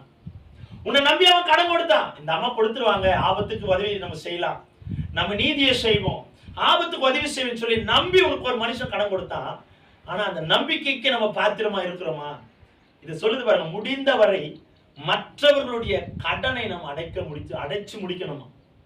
அது பணமா இருந்தாலும், பொருளா இருந்தாலும், வாழ்க்கையா எதுவா இருந்தாலும், செயலா இருந்தாலும், வார்த்தையா இருந்தாலும், நாம் அதை முழுமையா அடைச்சு முடிக்கணும். எடுத்து வாசிக்கலாங்கம்மா. லூக்கா 19வது அதிகாரம் 8வது வசனத்தை வாசிக்கலாங்கம்மா. லூக்கா 19:8 வாசிங்க. 8. சகேயு நின்று கர்த்தரை நோக்கி ஆண்டவரே, என் ஆஸ்திகளின் பாதியை ஏழைகளுக்கு கொடுக்கிறேன். நான் ஒருவரிடத்திலும் எதையாகிலும் அநியாயமாய் வாங்கினது உண்டானால், ஒருவனிடத்தில் எதையாவதும் அநியாயமாய் வாங்கினது உண்டானால் நாலு தனையாக திருப்பி செலுத்துகிறேன் என்றார். சகே யாருன்னா, ஒரு வரி வசூலிக்கிற ஒரு மிகப்பெரிய ஒரு ஐஸ்வர்யவான். அவன் வந்து ஆஸ்திகள் அநியாயமாய் சேர்த்த ஒரு மனிதன். அநியாயமாய் வட்டி, அநியாயமாய் வந்து வரி வாங்குறது, அநியாயமாய் பரிதானம் வாங்குறது, அநியாயத்தினால் சம்பாதனை அவன் நிறைய சேர்த்து வச்சான். அந்த ஊர் ஜனமே அவன் என்ன சொல்லணும்? அநியாயக்காரன் தான் சொல்லும், அக்கிரமக்காரன், ஏமாத்துக்காரன், பொய் பித்தன் அப்படின்னு தான் சொல்லும். அப்படிப்பட்ட ஒரு சகேயு ஒரு நாள் ஆண்டவர் அந்த எரிகோ பட்டணத்தின் வழியா நடந்து போகிறார். அந்த எரிகோ பட்டணத்தின் வழியா ஆண்டவர் அப்படி நடந்து போகும்போது அநேக ஜனங்கள் ஆண்டவரை சூழ்ந்து நிற்கிறாங்க. ஆண்டவர்கள் அநேக ஜனங்களை சுகமாக்குறாரு, அநேக ஜனங்களை சந்திக்கிறாரு, அநேக பேரை தொடராரு, வியாதி வேதனைகள்லாம் மாறுது. இது சகேயின் காதுக்கு எட்டுகிறது. உடனே சகேயு, அடடா, இந்த ஊர்ல நான் தான் பெரிய மனுஷன், நான் தான் உயர்ந்தவன், நான் தான் செல்வந்தன், என்ன காட்டிலும் ஒரு மனுஷன் வராரா, அவர் எப்படிப்பட்டவர் என்று சொல்லி அவரை பார்ப்பதற்கு வகை தேடினான், ஆசைப்பட்டான். அவர் பார்ப்பதற்கு ஆலோசனை பண்ணினான், வகை தேடினான் என்று வேதம் சொல்லுகிறது. ஆசைப்பட்டவன் என்ன பண்ணா, அந்த சகேயு என்ற ஒரு மனுஷன் மிகப்பெரிய ஒரு குள்ள மனிதன். அவனுக்கு வளர்ச்சி இல்லை, குள்ளமான ஒரு மனுஷன். ஜனக்கூட்டத்துல குள்ளனுக்கு இருக்கிற அடையாளம், அந்த ஆண்டவரை பார்க்கறதுக்கு அடையாளம் தெரியல. உடனே இவன் என்ன பண்றான், இந்த ஜனக்கூட்டத்துல அவர் யாரு நான் பார்க்க என்னால முடியலன்னு சொல்லி குடுகுடுன்னு ஓடி ஒரு காட்டத்தின் மரத்தில் அவன் ஏறி அமர்ந்து கொள்ளுகிறான். அமர்ந்து பண்ண உடனே ஒரு உயரமான இடத்துல அமர்ந்த உடனே அவர் அந்த வழியா வர்றாரு, அநேக ஜனங்களை பார்த்துட்டு வர்றாரு. அவன் உயரமான ஒரு மரத்துல ஏறி உட்கார்ந்து இருக்கிறான். அவன் உட்கார்ந்த இடம் யாருக்குமே தெரியல. ஆண்டவர் எல்லா மனிதர்களையும் பார்த்துட்டு அப்படியே நடந்து வர்றாரு. அந்த காட்டத்தின் மரத்தின் அடியில வந்து நின்று அண்ணாந்து பார்த்து, சகேயுவே, சீக்கிரமா இறங்கி வா, நான் உன் வீட்டுல இன்னைக்கு தங்க போறேன். பாருங்க, யாருன்னு பார்க்க ஆசைப்பட்டவன், அந்த ஆசைப்பட்ட அந்த ஆண்டவரே அந்த காட்டத்தின் மரத்துக்கு முன்னால வந்து ஸ்பெஷலா இவனை மட்டும் கூப்பிடுற. ஸ்பெஷலா சகேயுவே, அவர் பேர் அவனுக்கு அவன் நினைச்சிட்டான், என் பேர் யாருக்குமே தெரியாது, ஆண்டவருக்கு என் பேர் இவருக்கு எப்படி தெரியும் நினைச்சிட்டான். ஒண்ணு மாத்திரம் சொல்லட்டுமா, ஆண்டவருக்கு நம்ம ஜாதகமே தெரியும். நம்மளை பற்றி ஃபுல் அண்ட் ஃபுல் அறிந்தவரே ஆண்டவர் தான். ஒவ்வொரு இன்ச்சு பை இன்ச்சு ஆண்டவர் நம்மை பத்தி தெரிஞ்சு வச்சிருக்கிறார். சொல்றாங்க, உள்ள தாயின் கருவினில் உருவாவதற்கு முன்னே நான் உன்னை அறிந்தேன், உன்னை பெயர் சொல்லி அழைத்தேன். அப்ப அவருக்கு நம்ம எல்லாமே தெரியும், அவர் நம்மை பற்றி எல்லாமே அவருக்கு தெரியும். அவர் வந்து நின்று கூப்பிடுறாரு, சகேயுவே, சீக்கிரமா கீழே. யார் அவன்? அநியாயக்காரன், வரி வசூலிப்பவன், அநியாயத்தினால சம்பாத்தியம் பார்க்கிறவன். அவனை போய் ஆண்டவர் கூப்பிட்ட உடனே அநேக ஜனங்களுக்கு ஒரு போராமை, அநியாயமா சம்பாதிக்க, அநியாயமா. இன்னைக்கு நிறைய பேர் அநியாயக்காரன், நம்ம அநியாயக்காரனாக தான் பார்த்துட்டு இருக்கோம். அவன் மனம் மாற இன்னைக்கு அநேக பேர் விடுவதே இல்லை. நீ அநியாயம் செய்யறவன், நீ எப்படி சர்ச்சைக்கு வரலாம், நீ இப்படி பேசுறவன், ஐயா, ஒரு பாவம் மன்னிக்கப்பட வேண்டும் என்றால் அவன் தேவ சமூகத்துல கடந்து வரணும். அல்லேலூயா. உடனே ஆண்டவர் அவனை பார்த்து கூப்பிடுறாரு, வேகமா இறங்கி ஓடி வரான். அவன் வேகமா இறங்கி வந்தவனே அவனை பார்த்து சொல்றாரு, இன்றைக்கு நான் உன் வீட்டுக்கு வர போறேன், வாப்பா போறான் அப்படின்னு சொல்லி வீட்டுக்கு கூப்பிட்டு போன உடனே அந்த வீட்டுல ஆண்டவர் அவனோடு பிரவேசித்த உடனே அந்த 19:8 வசனம் அவ்வளவு அருமையா பேசுகிற அந்த வார்த்தை படிங்களா மறுபடியும். சகேயு நின்று கர்த்தரை நோக்கி, ஆண்டவரே, என் ஆஸ்திகளில் பாதியை ஏழைகளுக்கு கொடுக்கிறேன், நான் ஒருவனிடத்திலும் எதையாகிலும் அநியாயமாய் வாங்கினது உண்டானால் நாளத்தனையா அவன் அநியாயமா வாங்கினவன் அவன் திருப்பி கொடுக்கும் போது நிறைய பேர் சொல்லுவான், நான் 2 மடங்கு திருப்பி குத்துறேன், ரெட்ட தனியா நான் குத்துறையா, ஒன்னு வாங்கி தான் நான் 2ஆ குத்துறேன் அப்படின்னு தான் சொல்லுவான். ஆனால் ஆண்டவர் அவர் வீட்டுக்கு போன உடனே சொன்ன ஒரு வார்த்தை, இந்த வீட்டிற்கு ரட்சிப்பு வந்தது. ஏன் ஆண்டவர் அந்த வார்த்தை சொன்னார் தெரியுமா? அவன் இருதயம் மாற்றப்பட போகிறது, அவனுடைய உள்ளம் மாறப்போகிறது, அவன் பாவ உணர்வு அடைய போகிறான் என்று ஆண்டவருக்கு தெரிஞ்சதுனால ஆண்டவர் அந்த வார்த்தை கொடுக்கிறாரு, உனக்கு வீட்டுக்கு ரட்சிப்பதை நீ நான் கர்த்தருடைய சமூகத்துல சொல்றேன். ஆண்டவருக்குள்ள நாம உண்மையா நீதி உள்ளவர்களை நடப்பனா, இந்த கடன் பற்றவர்களுக்கு நாம மறுபடியுமாய் உண்மை உள்ளவர்களாய் நடந்து கொள்வனா, எல்லா காரியத்திலும் நம்ம உண்மை உள்ளவர்களா இருப்பனா, நீங்க கர்த்தருடைய சமூகத்துல இருந்து சொல்றேன், வீட்டுக்கு ரட்சிப்பு வரப்போகிறது, நம்ம வீட்டுக்கு ஆசீர்வாதம் வரப்போகுது. பாருங்க, அநியாயமா வாங்கினவன் ஆண்டவரோட வீட்டுக்குள்ள போறான். ஆண்டவர் சொல்ற, இந்த வீட்டுக்கு ரட்சிப்பு வந்ததுன்னு சொன்ன உடனே அநேக ஜனங்க முறுமுறுக்கிறாங்க. இந்த முறுமுறுக்கிற சத்தம் ஆண்டோடைய காதுல விழுந்தும் அவர் அந்த மனுஷனை பார்த்து சொல்றாரு, உன் வீட்டுக்கு ரட்சிப்பு வந்துச்சுப்பான்னு சொன்ன உடனே அவன் அப்படியே தன்னை அறிக்கை செய்கிறான். அதுலதான் அவன் சொல்றான், ஆண்டவரே, நான் எதையாகிலும் மற்றவனிடத்துல ஏமாற்றி இருந்தேன்னா நான் அதை நாளத்தனையா திருப்பி கொடுத்துடுறப்பா. நான் இன்றைக்கு பாவ உணர்வு அடைய விரும்புறேன், நான் பாவ உணர்வு அடைந்து மன்னிப்பு கேட்கிறவனா நான் மாறுறேன், என்னை மன்னிச்சிருங்கன்னு சொல்லி ஆண்டவரிடத்துல தன்னை அர்ப்பணிக்கிறான். பாருங்க, அதுல 10வது வசனத்தை வாசிங்க. இயேசு அவனை நோக்கி இன்றைக்கு இந்த வீட்டிற்கு ரட்சிப்பு வந்தது. அவன் சொன்ன மாத்திரத்திலே ஒரு ரட்சிப்பை ஆண்டவர் கொடுக்கிறான். பாவ உணர்வு அடைஞ்ச உடனே உண்மையா சொல்றேன், இன்னைக்கு நமக்குள்ள அந்த உணர்வு வரும் என்றால், நமக்குள்ள மற்றவர்களுடைய கடனை கொடுப்பதற்கான உணர்வு வரும் என்றால், உண்மையுள்ளவர்களாய் நடந்து கொள்வோம் என்றால், உண்மைக்கு நம்ம உண்மையா துணை நிற்போம் என்றால், உண்மைக்கு நாம எப்பவுமே அடித்தளம் உள்ளவர்களாய் அடிமை உள்ளவர்களாய் நம்ம வாழ்வோம் என்றால், கர்த்தர் நமக்கு ஒரு ரட்சிப்பை கொடுக்கிறவர் வல்லமையானவர். நம்ம வாங்கணும் ஒருத்தர் கிட்ட நம்ம கடன் பட்டோம்னா அந்த கடத்தை நம்ம திருப்பி கொடுத்துணும். அது பொருளாதார எதுவா இருந்தாலும் அநியாயமா ஏமாத்திவே கூடாது. நம்மளை நம்பி கொடுத்தாங்கன்னா அதை நம்ம திருப்பி கொடுத்துடணும். அதுதான் நீதி, அதுதான் நியாயம், அதுதான் தர்மம். இன்னைக்கு நம்ம ஏமாத்திட்டோம், ஊரை விட்டு ஓடிடலாம். இந்த ஊரை விட்டு ஓடினாலும் அந்த மனுஷன் கண்களுக்கு மறைஞ்சாலும் ஆண்டோடைய கண்ணுக்கு மறையவே முடியாது. புரியுதுங்களா? ஆமா, இன்னைக்கு மனுஷன் என்ன பண்றான், வாங்கிடுறான் கடத்தை, ஊரை விட்டு ஓடிட்டா அவ்வளவுதான், என் கடன்லாம் மறைஞ்சிருச்சு. இல்லையா, பாவம் கடன் மறைஞ்சிடும், பாவம் அதிகமாயிரும், அக்கிரமம் அதிகமாயிரும். நம்ம பாவம் எங்க நிவர்த்தி படம் தெரியுமா? நம்ம சந்ததியில நம்ம பிள்ளைங்க மேல அந்த பாவம் சுமரும். ஆமா, நீ கடன் வாங்கினது திருப்பி கொடுக்கலைனாலும் பாவம். அதுதான் சொல்லுகிறது, அதாவது முடிந்தவரை மற்றவர்களுக்கு கடன் பட்டதை செலுத்தி தீர்க்க வேண்டுமா. அதுதான் நீதி உள்ள காரியம். வாங்கிட்டோம், கொடுத்துட்டான், வாங்கும்போது மட்டும் பாருங்களேன் அப்படியே பம்மியமா பேசுவாங்க, நீங்க தான் எனக்கு உதவி செய்யணும், உங்களை தவிர யாருமே இல்லை, உங்களை தான் கடவுள் மாதிரி நம்புறேன் அப்படின்வா. நம்மளை கடவுளாவே ஆக்கிடுவாங்க. அப்படி கொடுத்துட்டு அப்படி போன உடனே மறுநாள் அவங்க வீட்டு பக்கம் போங்களேன், நம்மளுக்கு எதிர்க்காவே வருவாங்க. நம்மளை பார்த்த உடனே அடுத்த தெருவு. வாங்கின அன்னைக்கு பார்த்த அந்த மூஞ்சிய அது வரைக்கும் அதுக்கப்புறம் நம்ம பார்க்கவே முடியாது.